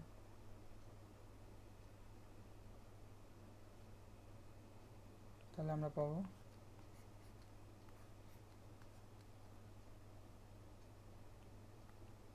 এই এই এই এখানে NH2 লোন পেয়ার। তাহলে দেখো বেঞ্জিনেরও শুধু বেঞ্জিন সিস্টেমটা এটা যদি কেকুলে 1 হয়, এখানে কেকুলে 2 হয়ে গেছে, তাহলে এদের মাঝখানে একটা রিলেশন এক্সিস্ট করবে, তাই তো? তাহলে আমরা এই 5খানা ক্যানোনিক্যাল ফর্ম পেলাম, যার মধ্যে দুটো হচ্ছে ইকুইভ্যালেন্ট ক্যানোনিক্যাল ফর্ম, এই দুটো, আর বাকিগুলো হচ্ছে নন ইকুইভ্যালেন্ট ক্যানোনিক্যাল ফর্ম, তাদের মধ্যে চার্জ সেপারেশন রয়েছে। সব থেকে বেশি চার্জ সেপারেশন রয়েছে এইটাতে, তাহলে এইটা সবচেয়ে লেস কন্ট্রিবিউট করবে, তাই তো? হ্যাঁ। আচ্ছা, আবার দেখো এখানে এই দুটো ইকুইভ্যালেন্ট ক্যানোনিক্যাল ফর্ম, তাই না? হ্যাঁ হ্যাঁ হ্যাঁ, এই দুটো ইকুইভ্যালেন্ট ক্যানোনিক্যাল ফর্ম আছে। তাহলে দুটো আছে without charge separation equivalent canonical form, দুটো আছে উইথ চার্জ ট্রান্সফার বা চার্জ সেপারেশন ক্যানোনিক্যাল ফর্ম আর ইকুইভ্যালেন্ট ক্যানোনিক্যাল ফর্ম, আর একটা হচ্ছে সিঙ্গেল পিস আছে যেটার মধ্যে সব চার্জ ডিস্ট্রিবিউশনটা সবচেয়ে বেশি। তাহলে আমরা বুঝতেই পারছি এই দুটো ক্যানোনিক্যাল ফর্ম হচ্ছে সবচেয়ে বেশি স্টেবল হবে, দেন এই দুটো হবে, দেন এটা হবে, এবং এরা কন্ট্রিবিউট করে ফাইনালি আমাকে একটা ওয়েটেজ অ্যাভারেজ দেবে, which can be written as something like that NH2।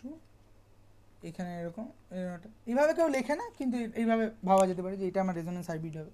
আচ্ছা, এইবার যদি আমরা ভালো করে দেখি যে এই যে গ্রুপটা NH2, এই আমার যদি বেঞ্জিন যদি একটা সিস্টেম ধরি, যে গোটা সিস্টেমটা হচ্ছে আমার এই বেঞ্জিন মোইটিটা, তার মধ্যে NH2টা জোড়ার ফলে কি ঘটনা ঘটেছে আমরা যদি দেখি, আমরা দেখতে পাবো যে সব কটা ক্যানোনিক, এই দুটো তো নিউট্রাল ছিল নর্মাল, কিন্তু এইগুলোতে যদি দেখি তাহলে আমরা দেখতে পাবো যে নিউক্লিয়াসের মধ্যে এই যে বেঞ্জিন নিউক্লিয়াসটা, এর মধ্যে একটা নেগেটিভ চার্জের উদয় হয়েছে, তাই না?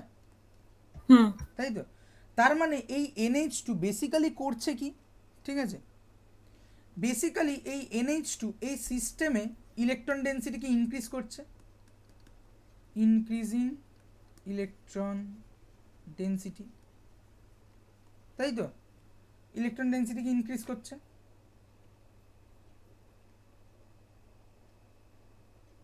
হ্যাঁ।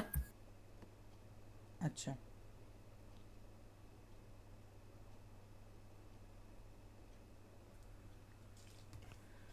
তাহলে এই যে ঠিক ইন্ডাকটিভ এফেক্টের মতো খেয়াল করে দেখো যে তাহলে একটা সিস্টেমে এই গ্রুপটা NH2 এই গ্রুপটা ইলেকট্রন ডেন্সিটিকে ইনক্রিজ করছে, ঠিক আছে? তাহলে এই ইনক্রিজ করাকে আমরা কি বলবো? আমরা বলবো এটাকে হচ্ছে প্লাস আর এফেক্ট, অর্থাৎ প্লাস অফ রেজোনেন্স এফেক্ট, অর্থাৎ রেজোনেন্স এফেক্ট দ্বারা এই সিস্টেমে ইলেকট্রন ডেন্সিটি ইনক্রিজ করে। অর যদি মেসোমারিক এফেক্ট বলো, রেজোনেন্স এফেক্টের আরেকটা নাম হচ্ছে মেসোমারিক এফেক্ট, সেটা হচ্ছে তাহলে আমি বলতে হয় প্লাস এম এফেক্ট, ঠিক আছে? তবে এইটাই বেশি ইউজ হয়, প্লাস আর এফেক্ট। তাহলে NH2 গ্রুপের প্লাস আর এফেক্ট আছে, তাহলে বোঝা গেল রেজোনেন্স এফেক্টটা কি। যেমন ঠিক যেমন আমরা এটা দেখেছিলাম যে এখানে CH3 ঠিক আছে, প্লাস যদি হয় তাহলে এই গ্রুপগুলো এখানে ইলেকট্রন ডেন্সিটি ইনক্রিজ করে এই চার্জের অ্যামাউন্টটা কম হবে, তাই তো? তাহলে এই গ্রুপগুলোকে আমরা বলেছিলাম এরা প্লাস আই কন্টেন্ট করে। ঠিক তেমনি এ সিস্টেমে ইলেকট্রন ডেন্সিটি ইনক্রিজ করছে, তাহলে আমরা বলতে পারি যে এটা হচ্ছে প্লাস আর এফেক্ট প্রসেস করে। বোঝা গেল প্লাস আর এফেক্টটা? হ্যাঁ হ্যাঁ। ঠিক তেমনি মাইনাস আর এফেক্ট ওয়ালা একটা গ্রুপ দেখি, ধরো এইটা, এই ভদ্রলোকের নাম হচ্ছে নাইট্রোবেনজিন, ঠিক আছে, নাইট্রোবেনজিন। এর রেজোনেন্স যদি দেখতে চাই কীভাবে দেখবো? প্রথম হচ্ছে যদি আমরা দেখি যে এইখান থেকে এই বন্ডটা এর মাথায় খুলে পড়ছে, এই এখানে যাচ্ছে, ঠিক লিখলাম না? বোধহয় ঠিক লিখিনি,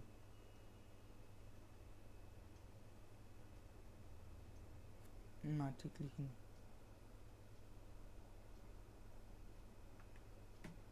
জেড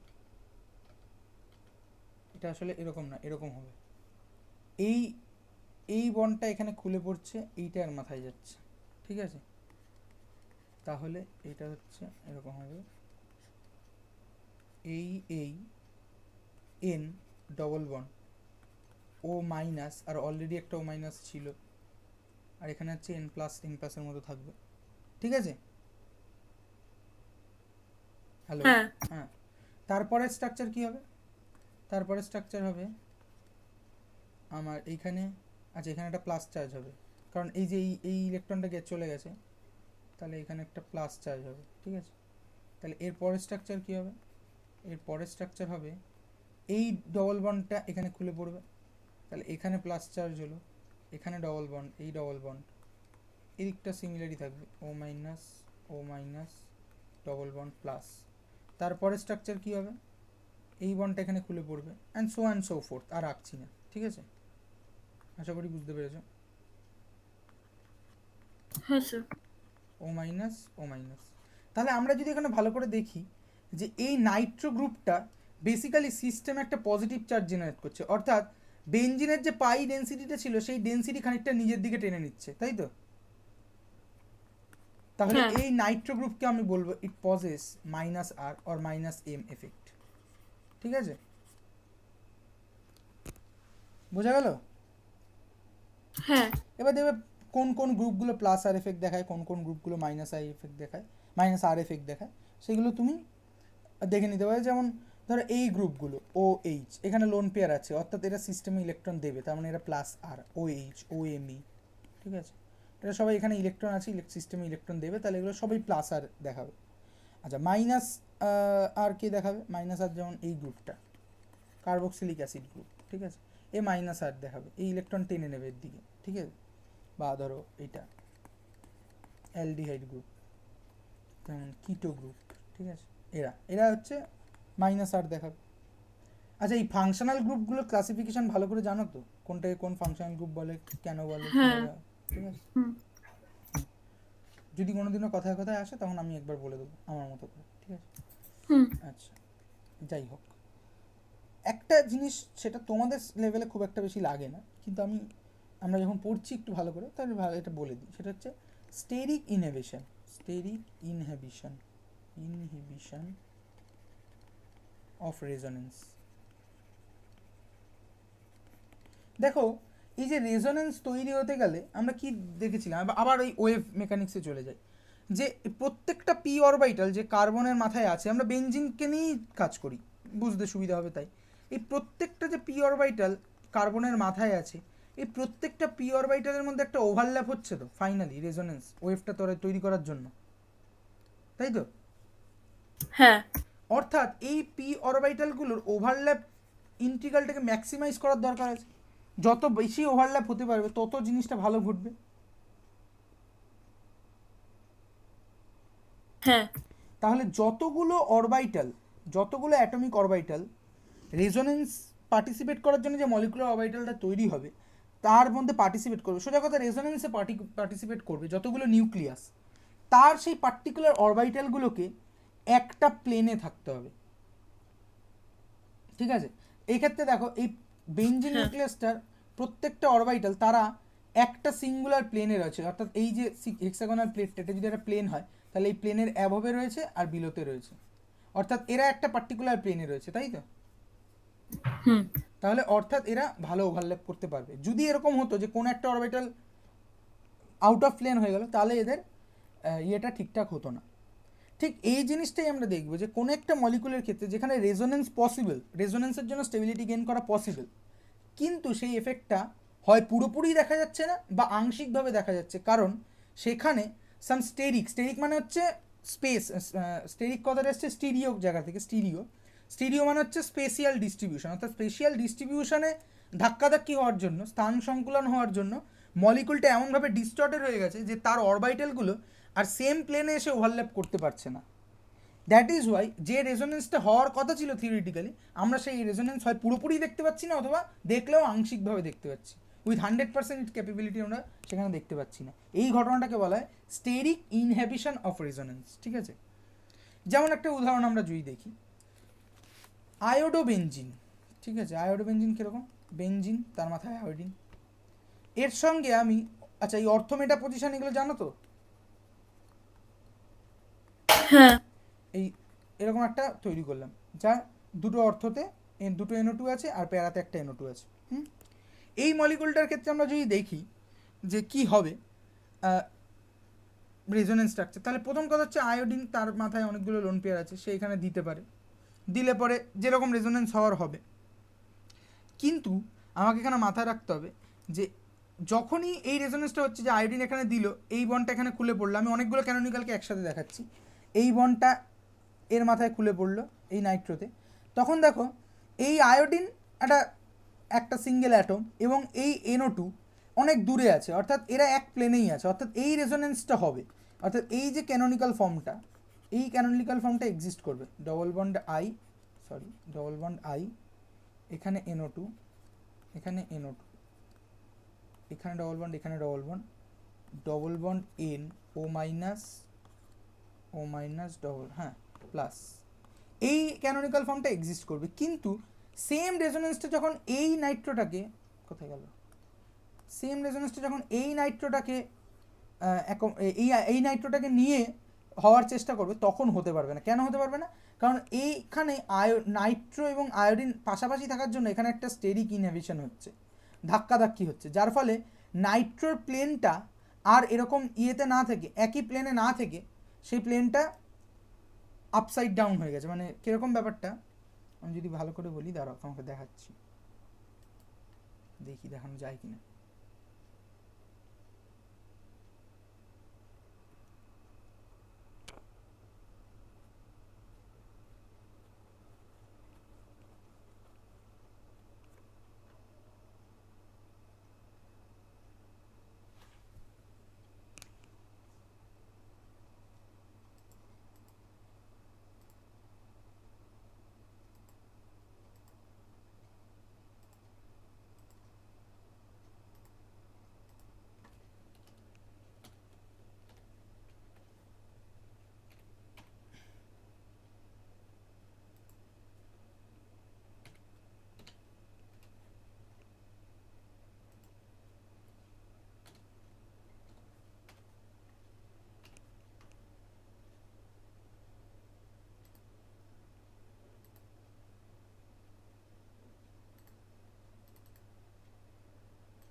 কোথায় গেল,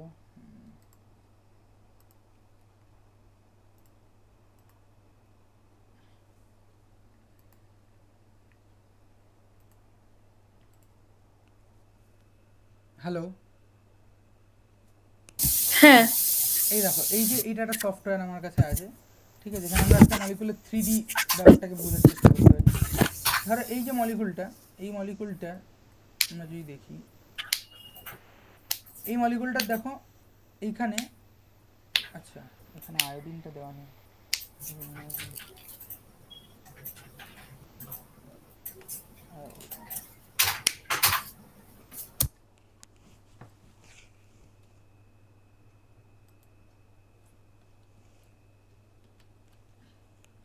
ঠিক আছে, এই যে মলিকুলটা, এই মলিকুলটা দেখতে পাচ্ছ তো?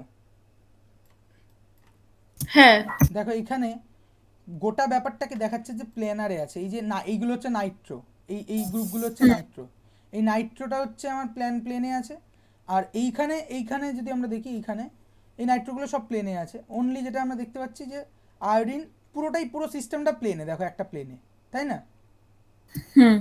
কিন্তু এইটাকে যদি আমরা ঠিক করে আঁকি, এটা যেহেতু আমি যেরকমভাবে এঁকেছি ও সেরকম 3D মডেলই দিয়েছে, যদি আমি চেষ্টা করছি এটা করার, যদি আমরা বন্ড করি, আচ্ছা দাঁড়াও, স্ক্রিনটা আমি অফ করেছি, ঠিক আছে, সমস্যা নেই। এটা যদি আমরা একটা কাজ করি, স্ক্রিন শেয়ারটা এন্টায়ার স্ক্রিন করি, তাহলে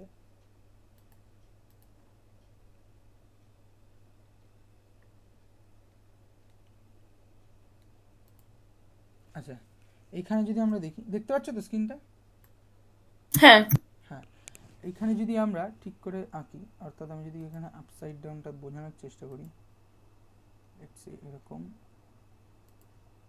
এবং এরকম, তাহলে কি হবে?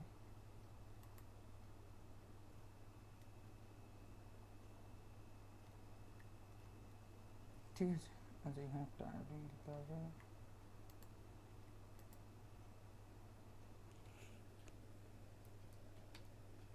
হ্যাঁ, তাতে কি 3D ওই এফেক্টটা এলো না? হ্যাঁ এসছে, এই দেখো, দেখো এখানে এই যে আয়োডিনটা আছে, এই যে আয়োডিনটা আছে, এই যে আয়োডিন I7 লেখা আছে, আর এর দুপাশের যে নাইট্রোট আছে এখানে স্টেরিক ইনহিবিশনের জন্য, এবার যদি আমরা একটা প্লেনে আনি, এই নাইট্রোটা আর ওই তলার নাইট্রোটা একটা প্লেনে থাকলেও এই পাশের নাইট্রোটা আউট অফ প্লেন হয়ে গেছে, বুঝতে পারছো? Out of plane. হ্যাঁ, এই ঘটনাটার আমি কথা বলছিলাম, অর্থাৎ এই নাইট্রোটার মধ্যে যে পি অরবিটালগুলো আছে তারা এই রেজোনেন্সে পার্টিসিপেট করতে পারবে না, তাই তো? আর এইখানে যেহেতু মেশিন কম্পিউটারকে আমি একখানা ক্যানোনিক্যাল ফর্মই এঁকেছি, নাহলে তুমি ভালো করে একটু লজিক্যালি ভাবলেই বুঝতে পারবে যে এই নাইট্রোটা আর এই নাইট্রোটার মধ্যে কিন্তু কোনো পার্থক্য নেই, জাস্ট এটা একটা ক্যানোনিক্যাল ফর্মে এই নাইট্রোটা আপসাইড ডাউন হয়েছে, আরেকটা ক্যানোনিক্যাল ফর্মে এই নাইট্রোটা আপসাইড ডাউন হয়ে যেতে পারে, কোনো ডিফারেন্স নেই।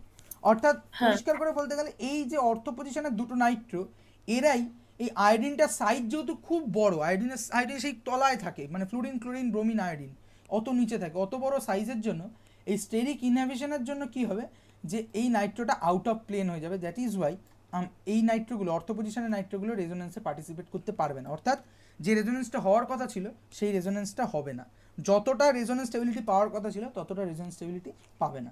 বোঝা গেল? হ্যাঁ ঠিক আছে, তাই 3D দিয়ে আমরা বোঝার চেষ্টা করলাম যে ব্যাপারটা কি। যাই হোক, এই সফটওয়্যার ক্লোজ করে দিই। আচ্ছা থাক, এটাকে মিনিমাইজ করে দিই, আর এখানে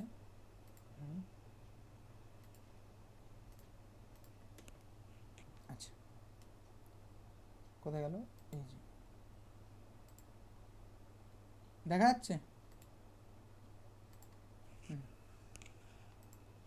হ্যাঁ তাহলে এটা হচ্ছে স্টেরিক ইনহিবিশন। তাহলে এখানে আমরা মোটামুটি রেজোনেন্স শেষ করতে পারি।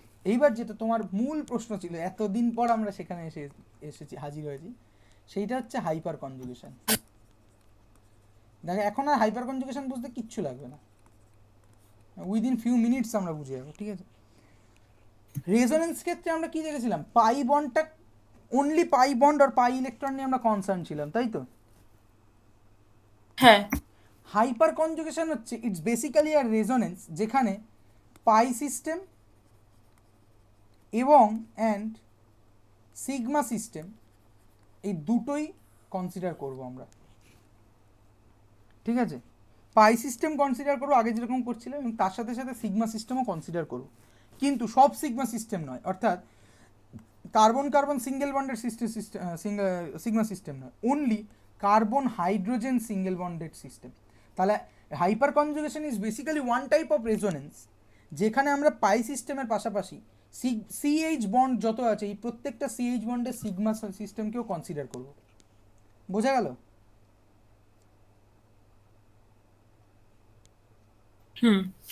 তার মানে হাইপার কনজুগেশন, যেটা তোমার মূল প্রশ্ন ছিল প্রথম দিন বলেছিলে, রেজোনেন্সটা ঠিক করে বুঝলে পরে হাইপার কনজুগেশন বুঝতে 1 মিনিট লাগে, আমরা 1 মিনিটে বুঝে ফেললাম। আর একটু ভালো করে বোঝার চেষ্টা করলে একটা এক্সাম্পল দিই, যেমন ধরো এইটা সি, এখানে পজিটিভ চার্জ আছে, আমরা একটা কার্বোক্যাটায়ন নিয়ে চিন্তা করছি। আচ্ছা এটা দেখতে কীরকম, এটাকে যদি ভালো করে আঁকি, এটা দেখতে হচ্ছে এইখানে কার্বন আছে, এই কার্বন আছে, এটা তার সিগমা স্কেলিটন, আর এইখানে একটা ভ্যাকেন্ট পি অরবিটাল আছে, যেহেতু ভ্যাকেন্ট সেই জন্যই কার্বনের মাথায় পজিটিভ চার্জ, ঠিক আছে? হ্যাঁ আর এই সিএইচ বন্ডটাকে যদি আঁকি, এই সিএইচ বন্ডটা একটা সিগমা বন্ড, অর্থাৎ হেড অন ওভারল্যাপের দ্বারা তৈরি হয়েছে, তার মানে এই সি এর একটা sp3 অরবিটাল, তার সঙ্গে হাইড্রোজেনের অনলি 1s, এই 1s অফ হাইড্রোজেন, সেটার ওভারল্যাপ করে এইটা তৈরি হয়েছে। এই যে এইটা হচ্ছে আমার সিগমা বন্ডটা, অন্য কালি ইউজ করি, হ্যাঁ এটা হচ্ছে আমার sp3 লোপটা, আর এইটা হচ্ছে আমার হাইড্রোজেনের লোপটা। তাহলে এখন এই গোটা সিস্টেমটা জুড়ে আমার ডবল বন্ড এটা হবে কি করে হবে না, এর যে বন্ডিংটা, এই বন্ডিংটা এখানে পড়বে, অর্থাৎ এর যে sp3টা আর হাইড্রোজেনের সাথে কম্বাইন ওভারল্যাপ করবে না, এখন কার সাথে প্যারালাল ওভারল্যাপ করবে, এই এর এই পিটার সাথে। এবার এই পিটার সাথে যদি প্যারালাল ওভারল্যাপ করে, তাহলে এইখানে এর যে আরেকটা ক্যানোনিক্যাল ফর্ম থাকবে, সেখানে আমরা কি দেখতে পাবো, সির মাঝখানে একটা ডবল বন্ড পড়েছে। হ্যাঁ আর এইখানে যে এই যে বন্ডিং এমোটা, অর্থাৎ এই যে sp3টা যেহেতু এর সাথে ওভারল্যাপ হয়ে গেছে, যদি এটা শুধু পাই সিস্টেম ইনভলভ হতো তাহলে এখানে একটা সিঙ্গেল বন্ড থাকতো, কিন্তু এখানে সিঙ্গেল বন্ডে অর্থাৎ সিগমা বন্ডটাই এখানে ডোনেটেড হয়েছে। তাহলে হাইড্রোজেন আর কার্বনের মাঝখানে বেসিক্যালি কোনো বন্ড নেই। না হ্যাঁ, এবং হাইড্রোজেনের যে একখানে এই বন্ডটা তৈরি হওয়ার সময় কি কার্বন একটা ইলেকট্রন দিয়েছিল, হাইড্রোজেন একটা ইলেকট্রন দিয়েছিল, কিন্তু এই দুটো ইলেকট্রনই এখানে ডোনেট হয়ে গেছে, কারণ এই অরবিটাল ভ্যাকেন্ট অরবিটাল ছিল। তাহলে ভ্যাকেন্টের সঙ্গে একটা ফুলফিলড অরবিটাল মিলে এই পি বন্ডটা তৈরি করেছে, এই পাই বন্ডটা তৈরি করেছে। তাহলে এইচ হ্যাঁ তার নিজের ঘরের ইলেকট্রনটাও দিয়ে দিতে হয়েছে, তাহলে এইচ একটা পজিটিভ চার্জ হিসেবে ইয়ে করবে। তাহলে এটা বেসিক্যালি একটা রেজোনেন্স, হ্যাঁ ওয়ান টাইপ অফ হ্যাঁ রেজোনেন্স, যেখানে আমি সিগমা সিএইচ সিগমা ইলেকট্রনগুলোকেও কনসিডার করছি। এটার আরেকটা নাম হচ্ছে, যেহেতু দেখো রেজোনেন্স যখন আমরা করি তখন যেহেতু শুধুমাত্র পাই ইলেকট্রনের শিফট হয়, কোথাও এরকম সিনারিও তৈরি হয় না যে আমার কোনো বন্ডই নেই মাঝখানে, কিন্তু এখানে সিনারিওটা তৈরি হয়েছে।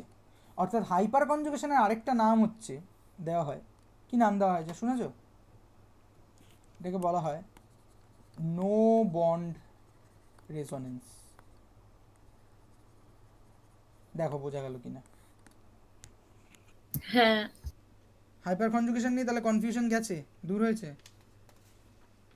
হ্যাঁ ঠিক আছে, আচ্ছা এইবার আমরা আগের প্রথম দিন একটা এক্সাম্পল করেছিলাম ইন্ডাকটিভ এফেক্ট দিয়ে, সেটা হচ্ছে এই CH3 plus CH3CH2 plus CH3CH3 plus আর CH3CH3 প্লাস, এইগুলোর কার্বোক্যাটায়নের স্টেবিলিটি আমরা দেখেছিলাম। ইন্ডাকটিভ এফেক্ট ইউজ করে আমরা কি অর্ডার পেয়েছিলাম মনে আছে, বা এখন ব্যাখ্যা করতে পারবে? যে একটু বললে পারবো। বলো কি বলতে হবে। প্রথমের দিকটা। কিছুই না, আমরা বলেছিলাম যে যদি এইটা দেখি, সি তার সঙ্গে অনেকগুলো হাইড্রোজেন যুক্ত আছে, তিনটে হাইড্রোজেন যুক্ত আছে। আমরা বলেছিলাম যে কোনো সিস্টেম চার্জ হিসাবে নেচারে থাকতে চায় না, সে চায় তার চার্জ কন্টেন্ট কমুক, যত চার্জ কন্টেন্ট কমবে তত সেই সিস্টেমটা স্টেবিলাইজ হবে। এবার যদি ভালো করে দেখি যে আমরা বলছিলাম হাইড্রোজেন, তার ইন্ডাকটিভ এফেক্ট জিরো ধরা হয়, তার মানে কিছুই কন্ট্রিবিউট করবে না, না সিস্টেমে ইলেকট্রন দেবে না সিস্টেম থেকে ইলেকট্রন নেবে, তাহলে এইটা নিয়ে খুব কিছু কথা বলার নেই। এবার যদি পরেরটা দেখি, সি তার সঙ্গে দুটো হাইড্রোজেন যুক্ত আছে, একটা CH3 গ্রুপ যুক্ত আছে, তার মধ্যে প্লাস। এবার এই CH3 গ্রুপের প্লাস আই ইলেকট্রন আছে, অর্থাৎ এই সিস্টেমে ইলেকট্রন ডোনেশন করে। এবার যেখানে এখানে একটা প্লাস চার্জ ছিল, ইলেকট্রনের ঘাটতি ছিল, সেখানে একটা গ্রুপ যদি some delta amount of negative charge এখানে সাপ্লাই করে, তাহলে এই প্লাস চার্জের কন্টেন্টটা কমবে। যদি প্লাস চার্জের কন্টেন্টটা কমে, তাহলে এইটার থেকে নিশ্চয়ই এর স্টেবিলিটি বৃদ্ধি পাবে। সেম অ্যাজ আমরা যদি এগোতে থাকি, এখানে দুটো CH3 গ্রুপ আছে, অর্থাৎ দুটো group plus I effect simultaneously act করবে, তাহলে প্লাস চার্জের অ্যামাউন্টটা আরও কমবে, তাহলে সেকেন্ড স্টেবিলিটি পাবে, এটা হচ্ছে এই সেকেন্ডারি কার্বোক্যাটায়নটা। অ্যান্ড যেখানে তিনটে CH3 ইনকর্পোরেট আছে, সেখানে আরও বেশি করে স্টেবিলিটি পাবে, তাহলে এটা হচ্ছে সবচেয়ে বেশি স্টেবল হবে। এটা ছিল হচ্ছে এক্সপ্লেনেশন ইউজিং ইন্ডাকটিভ এফেক্ট। আচ্ছা, ইন্ডাকটিভ এফেক্টের সাথে সাথে এখানে হাইপার কনজুগেটিভ এফেক্টও কাজ করে। হাইপার কনজুগেশনের ব্যাপারটা কি আমরা দেখলাম, যে যেখানে এই ধরনের প্লাস অথবা মাইনাস চার্জ থাকবে, তার আলফা পজিশন মানে বোঝো,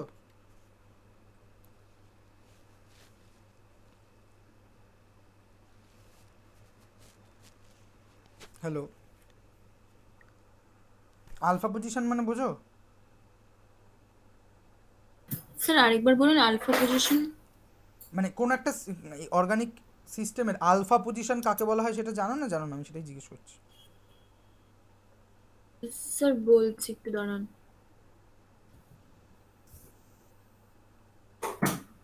আলফা পজিশন মানে হলো মানে আমি বলে দিচ্ছি। ওই এভরি এন্ড। না না, ধরেন একটা কার্বন সিস্টেম আছে, তোমার পয়েন্ট অফ অ্যাট্রাকশন হচ্ছে লেটস সে এই কার্বনটা, এখানে একটা কার্বোক্যাটায়ন থাকতে পারে, কার্বো অ্যানায়ন থাকতে পারে, কোনো ফাংশনাল গ্রুপ থাকতে পারে, মধ্যে কথা তোমার পয়েন্ট অফ ইন্টারেস্ট হচ্ছে এই কার্বনটা। যদি তাই হয় তাহলে এর ঠিক পরের কার্বনটাকে যে কোনো দিকে, যদি এপাশেও কার্বন থাকে এপাশেও বলতে পারে, যে কোনো দিকের পরের কার্বনটাকে বলা হয় আলফা পজিশন, তারপরেরটাকে বিটা পজিশন, তারপরেরটাকে গামা পজিশন, তারপরে সব যে কোনো কার্বনকে বলা হয় ওমেগা পজিশন। ঠিক আছে, বোঝা গেল? হ্যাঁ তাহলে হ্যাঁ দেখো হাইপার কনজুগেশনে আমার পয়েন্ট অফ ইন্টারাকশন কোনটা, এই যে যেখানে কার্বোক্যাটায়নটা আছে, অথবা যদি কার্বো অ্যানায়ন থাকে, তাই তো?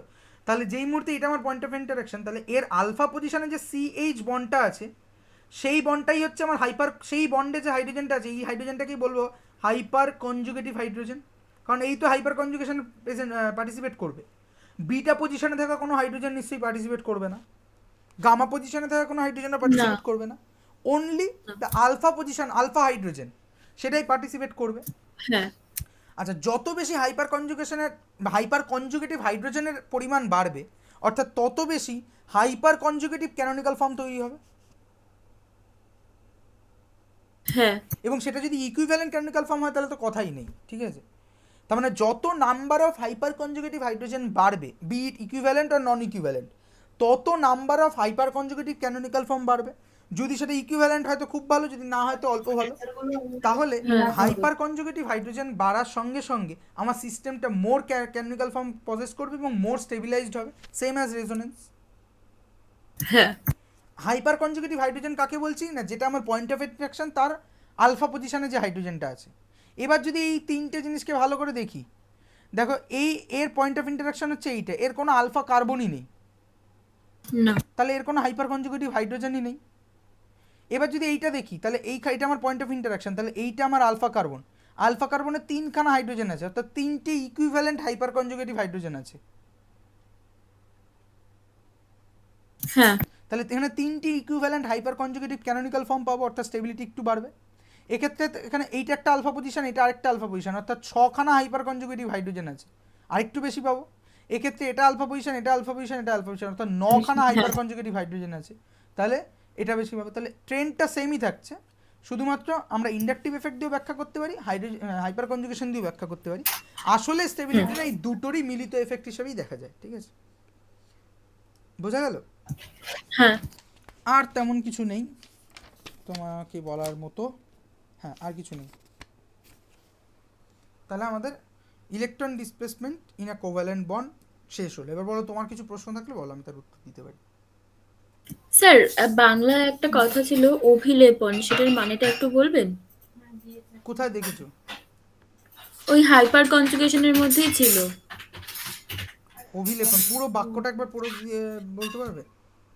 স্যার এখন তো কাছে নেই, মানে ওটা অ্যাকচুয়ালি স্কুলের লাইব্রেরির বই ছিল। আচ্ছা আচ্ছা, তো অভিলেখন সেখান বলে থেকে। আমার ধারণা ওভারল্যাপটাকেই বলছে। ঠিক আছে, আমার ধারণা আচ্ছা এই যে আচ্ছা এখানে বন্ডিং অরবিটালটা না, অন্যটা কালিনি, এই যে বন্ডিং অরবিটালটা, এটা হচ্ছে এই কার্বনটার sp3 অরবিটাল একখানা, আর তার সঙ্গে হ্যাঁ এই হাইড্রোজেনের 1s একটা ওভারল্যাপ তৈরি করেছে, অর্থাৎ হাইড্রোজেনের একটা অ্যাটমিক অরবিটাল আর এই কার্বনটারও একটা কি বলে হাইব্রিডাইজড অরবিটাল, তারা ওভারল্যাপ করেছে, ওভারল্যাপ করে একটা বন্ডিং এমো তৈরি করেছে। সেই বন্ডিং এমোটাই কি করছে, এই ভ্যাকেন্ট পিটার সাথে ওভারল্যাপ করছে। ঠিক আছে, এই ওভারল্যাপটাকে হ্যাঁ সম্ভবত অভিলেপন বলেছে।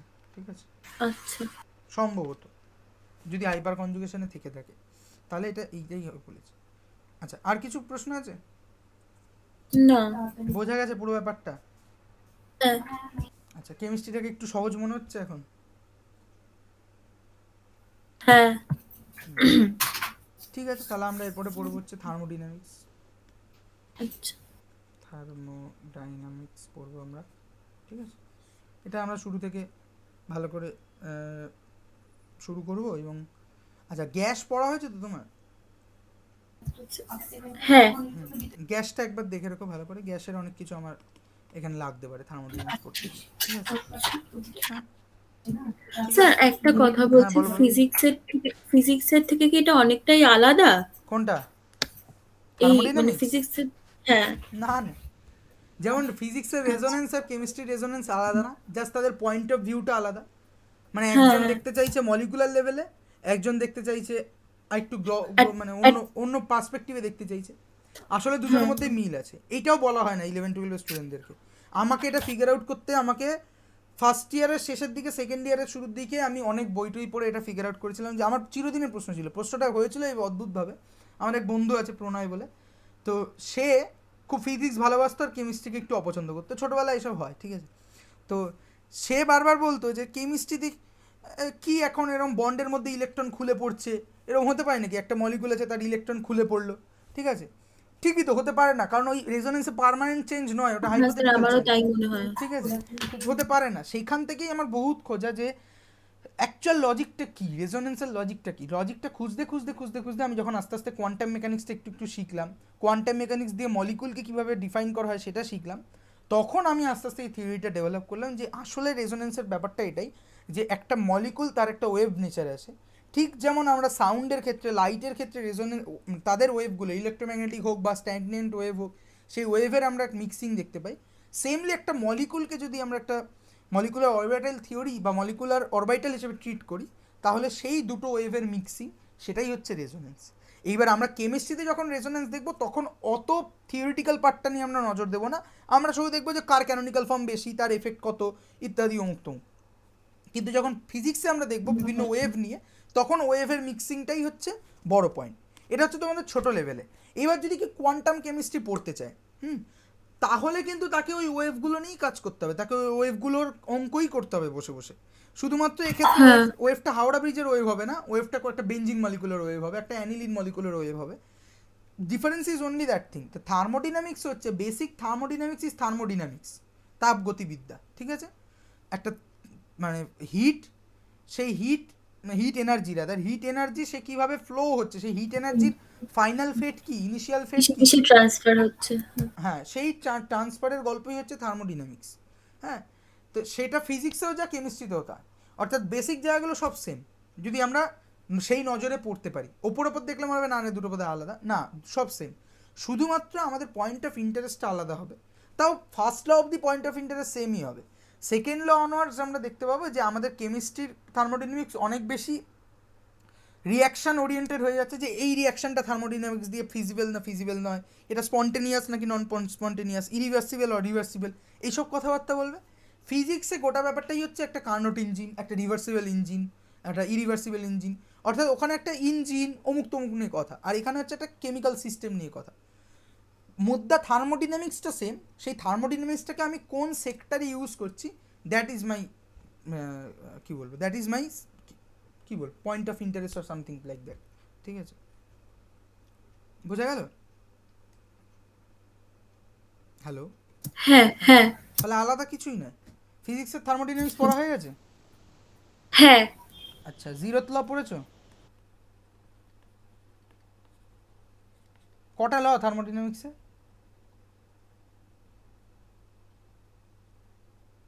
দুটো। কি কি? ফার্স্ট ল, হুম সেকেন্ড ল। হুম, শেষ আর নেই?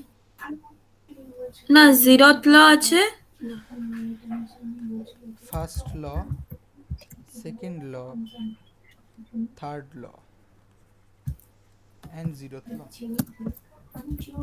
ঠিক আছে। এখানে থার্ড লটা তোমাদের লেভেলে অত বেশি করে পড়ানো হয় না, কারণ থার্ড লটার ভালো ব্যাখ্যা দিতে গেলে তোমাকে স্ট্যাটিস্টিক্যাল মেকানিক্স জানতে লাগে। সেটা তো আনটিল আনলেস ফিজিক্স অথবা কেমিস্ট্রি নিয়ে তুমি থার্ড ইয়ার অবধি পার্সু করছো, তুমি স্ট্যাটিস্টিক্যাল মেকানিক্স শিখবেই না। স্ট্যাটিস্টিক্যাল মেকানিক্স, ঠিক আছে। স্ট্যাটিস্টিক্যাল মেকানিক্স যেহেতু শেখানো হয় না, এত ভাস্ট একটা চ্যাপ্টার, সেহেতু থার্ড লটা নিয়ে কিছু বলা হয় না। তবে ছায়া প্রকাশনী বইতে আশা করি আছে, সেটা হচ্ছে S equal to K log W বা কে লগ ফাই, এটা হচ্ছে থার্ড ল এর ফর্ম, ম্যাথামেটিক্যাল ফর্ম, যেখানে এসটা হচ্ছে আমার এনট্রপি, কেটা হচ্ছে বোলজম্যান কনস্ট্যান্ট, বিওএল টিজার, এই না বোলজম্যান মানে আরেকজন। আমি ফিজিক্সের হ্যাঁ বলো বলো। ফিজিক্সের জন্য আমি ইয়ে বই পড়ি না, মানে ওই, ছায়ার বই। আচ্ছা, যে কার বই পড়ো, ডিপিজি? হ্যাঁ, দত্তপাল হ্যাঁ গুছাইত। ওটাও আমার পড়া, ঠিক আছে। তো ডিপিজি ডিপিসির বইতেও থার্ড ল থাকবে, মানে থার্ড ল থাকা উচিত আমার যতদূর মনে হয়, ঠিক আছে। থার্ড লর মানে অত কিছু ব্যাখ্যা থাকবে না, কিন্তু ফর্মটা দেওয়া থাকবে। সেই ফর্মটাই দেখবে আইদার এই ফর্মে দেওয়া থাকবে S equal to K log W or S equal to K log phi. আচ্ছা, লগের বদলে লনও দেওয়া থাকতে পারে, ঠিক আছে। আচ্ছা, লন আর লগের পার্থক্য বোঝো তো? আমি এরকম প্রচুর আলটপকা প্রশ্ন করি, হ্যাঁ, মানে পার্ডেন মি ফর দ্যাট, যে আমার না যেখানে না মনে না, হয় এটা যেখানে জানি না। এখানে নলেজের, হ্যাঁ জানো তো? না, এটা জানি না। আচ্ছা, জানো না। লগ ব্যাপারটা আসে হচ্ছে, লগ কোন ক্লাসে শিখেছো? 9। 9, তাই তো। আমরা লগ শিখেছি ক্লাস কত, 11-এ বোধহয়। হ্যাঁ, 11-এ লগ শিখেছি, ঠিক আছে। ফলে ব্যাপারটা আমি তোমাকে বলছি কী জিনিস।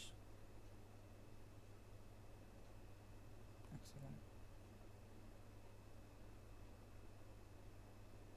লগ হচ্ছে বেসিক্যালি একটা ফাংশন, ঠিক আছে। যেমন তুমি বলতে পারো Y is equal to let's say একটা ফাংশন অফ এক্স, সেটা বলতে পারো Y equal to log X. তার গ্রাফটা হবে হচ্ছে খানিকটা এরকম, ঠিক আছে। তো এইটাকে যদি আমি না দেখি, তাহলে আমি লগকে কীভাবে বলতে পারি? লগকে আমি বলতে পারি বেসিক্যালি, ধরো 2x ইজ ইকুয়াল টু 16, ঠিক আছে। তাহলে এক্স ইকুয়াল টু কত? 8। না, ঠিক বলছো না বোধহয়। না, বলছি 4। 4, এক্স ইকুয়াল টু 4। তাহলে আমি হ্যাঁ হ্যাঁ। এখানে লিখতে পারি এই এই যে রিলেশনটা, এই রিলেশনটা আমি একভাবে রিপ্রেজেন্ট করেছি 2x ইকুয়াল টু 16, তাই তো। হ্যাঁ এই রিলেশনটাকে, সেম রিলেশনটাকে আমি আরেকভাবে রিপ্রেজেন্ট করতে পারি ইউজিং লগ। সেটা হচ্ছে লগ এই যে এখানে মানটা পেয়েছি 16 টু দি বেস, অর্থাৎ এইখানে লিখবো টু দি বেস 2, সেটা হচ্ছে এইটা। তাহলে এই 2 গেল এই তলায়, আর 16 হলো এখানে। লগের ভেতরে 16 এবং লগের বেস হচ্ছে 2 ইজ ইকুয়াল টু এক্স। তাহলে এই একটা রিলেশন, সেম রিলেশন আমি রিপ্রেজেন্ট করতে পারি অ্যাজ এ লগারিদমিক ফাংশন, যেখানে আমরা বলছি যে 2x ইকুয়াল টু যদি 16 হয়, তাহলে log 16 two the base 2 is equal to x. বোঝা গেল? হ্যাঁ। এটা হচ্ছে লগের বেসিক পোর্শন। আমি জানি না এইভাবে তোমাকে বলা হয়েছে কিনা। আচ্ছা, এইবার যদি আমরা দেখি যে লগ তাহলে অনেক কিছু হতে পারে। লগ এরকম একটা লগের জেনারেল ফর্ম হচ্ছে log B to the base A is equal to X. তাহলে আমরা বলতে পারি লগ এ টু, এটার কোথা থেকে এসছে, A to the power X equal to B, তাই তো। হ্যাঁ এইবার ফর সাইন্টিফিক মানে ম্যাথামেটিক্সের ক্ষেত্রে এই এ বি এর মান যা খুশি হতে পারে, মানে এ অন্তত বেস, এই বেসটার মান যা খুশি হতে পারে ম্যাথামেটিক্যালি। বাট ইন ফিজিক্স আর কেমিস্ট্রি অর্থাৎ অ্যাপ্লাইড সায়েন্সে আমাদের দু ধরনের লগকে নিয়ে বেশি ট্রিট করতে হয়। একটা হচ্ছে log something to the base 10, আরেকটা হচ্ছে log something to the base ই।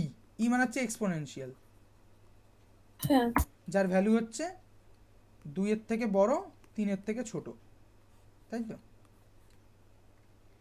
এই যে log something to the base 10, এটাকেই আমরা সাধারণভাবে লগ বি লিখে দিই। অর্থাৎ নিচে 10 বেস থাকলে পরে সেটা আমাদেরকে লিখতে হয় না। ওই জন্য দেখবে লগ কোনো কিছু যখন ক্যালকুলেটারে করেছে কিনা জানি না, করার সময় দেখবে লগ অ্যান্টি লগটা কী লেখা হয়, 10 টু দি পাওয়ার এক্স লেখা হয় না।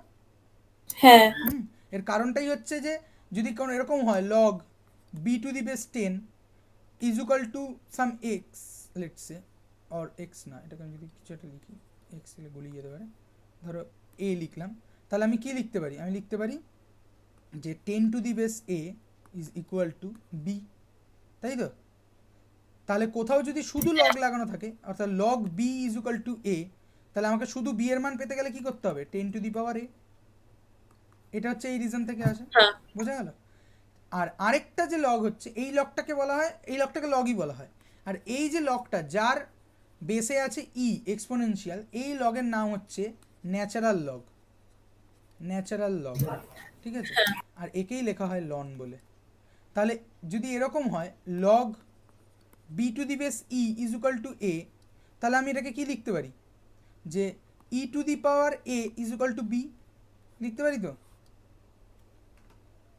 হ্যাঁ তাহলে লগ ই কে আমি কি লিখতে পারি যদি এরকম হয়? Ln B equal to A, দেখো তুমি করেছো, B is equal to E to the power A লিখেছো। বোঝা গেল? এইটা হচ্ছে লগের গল্প। এভাবে নিশ্চয়ই 9-এ বলেনি। না না, কিভাবে বোঝানো হতো ওটাতে বলো? শুধু বুঝিয়ে দিয়েছিল লগের মানে অ্যাকচুয়ালি আমাদের স্কুলে বা যেখানে হুম পড়তাম সেখানে মানে একটা অঙ্ক মানে টাইপ ভিত্তিক ধরো এক একই টাইপের 4টে অঙ্ক আছে, ফার্স্ট হুম হুম টাইপটা দেখিয়ে দিল, হুম তো ওটা বুঝে করতাম, তারপর আবার সেকেন্ড টাইপ এলো, হুম সেটা মানে তখন তো বেশি টাইপও ছিল না, একরকমই সব অঙ্ক ছিল, হুম। তো এভাবেই টাইপ আচ্ছা, বুঝে মানে বুঝে মেথড করতাম। শেখানো হতো, ঠিক আছে। হ্যাঁ ওই হ্যাঁ, তো ক্লাস মানে ইলেভেন টুয়েলভেও লগ তাই করা হয়। জিনিসটা কি, হ্যাঁ, হ্যাঁ মানে শুধু মানে শেখানো হয়নি যে লগটা কি বা কোথা থেকে এলো হুম কেন হুম হুম হচ্ছে হুম। এটা, মানে এটা এটা শুধু জেনারেল ট্রেন্ড। আমি অ্যাপ্লিকেশন। আমি জানি না হ্যাঁ ইলেভেন টুয়েলভে তুমি কীভাবে অঙ্ক করো, তবে আমি যখন ইলেভেন টুয়েলভে অঙ্ক করেছি, আমি যে স্যারের কাছে পড়েছি সে খুব ভালো স্যার ছিল। কিন্তু সে যখন পড়াতো তখন সে এইভাবেই পড়াতো যে সে পুরো অঙ্কের মেথড শেখাবে, যে প্রথমে বেসিক জিনিসগুলো বলে দেবে, দেন এই অঙ্কটা এইভাবে করতে হয়, ইন্টিগ্রেশন করার সময় এখানে সাবস্টিটিউশন ভ্যালুটা এত দিতে হয়, এখানে এই পুরো মেথড শেখাবে, অঙ্ক নয়। মেথড শেখানোটাকে আমি অঙ্ক শেখানো বলি না, ঠিক আছে। আমি অঙ্ক শেখানো তাকেই অঙ্ক শেখানো বলি যখন সেই অঙ্কের তার ফিলোসফিক্যালি আমি তাকে একটা স্টুডেন্টকে শেখাতে পারবো যে অঙ্কটা আসছে কোথা থেকে, কেন এই অঙ্কটা করব, আর এই অঙ্কটা প্রয়োজনীয় মানে কেন দরকারি হয়ে পড়ছে, ঠিক আছে, তার অরিজিনটা কি, এই সমস্ত কিছু বলাটাকে আমি অঙ্ক শেখানো বলি। মেথড শেখানোটাকে মেথড শেখানোই বলি।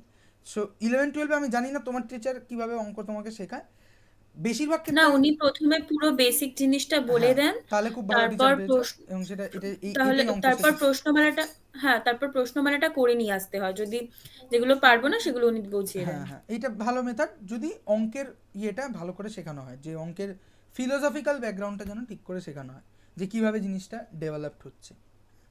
তো যাই হোক, এই লগের প্রশ্নটা কেন হলো জানো, ও ইচ্ছা। হ্যাঁ, তার মানে এই যে এখানে দেখো, থার্ড লয়ের ক্ষেত্রে আমরা এসিক্যাল টু কে লগ ডাব্লিউ লিখতে পারি, আবার এসিক্যাল টু কে লন ডাব্লিউ লিখতে থার্ড পারি। ল নেই হুম, আমাদের, নেই, থার্ড ল ফিজিক্স নেই। বইতে নেই, কেমিস্ট্রি বইতে না, আছে, দেখো। আচ্ছা আচ্ছা। কেমিস্ট্রি ইলেভেনের বইটা করো। আচ্ছা, আমি দেখছি পেজ নাম্বার কততে আছে। স্যার এখন তো নেই। কি নেই, কেমিস্ট্রি বই নেই সামনে? না, আচ্ছা ঠিক আছে, আমি দেখছি। তোমার হচ্ছে থার্মোডিনামিক্স সেকেন্ড ল।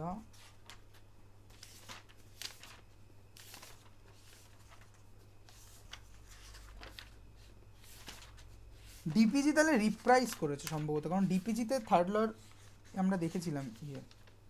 এই দেখো, সেকেন্ড ল অফ থার্মোডিনামিক্সে একদম লাস্ট চ্যাপ্টারে দুখানা প্যারাতে লেখা আছে the third law of thermodynamics, তাখানে সে আচ্ছা আচ্ছা। ম্যাথমেটিক্যাল ফর্মটা দেওয়া আছে আর এখানে অ্যাপ্লিকেশন লেখা আছে। আমাদের ফিজিক্স বইতে সেকেন্ড ল আছে, তারপর ক্লসিয়াসের বিবৃতি আছে।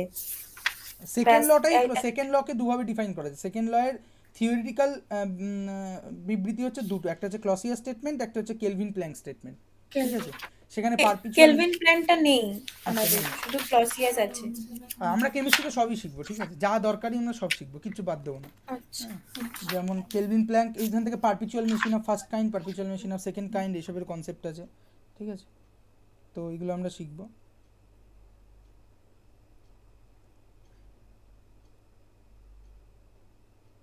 স্যার বলছি যে হ্যাঁ। কেমিস্ট্রিতে হুম।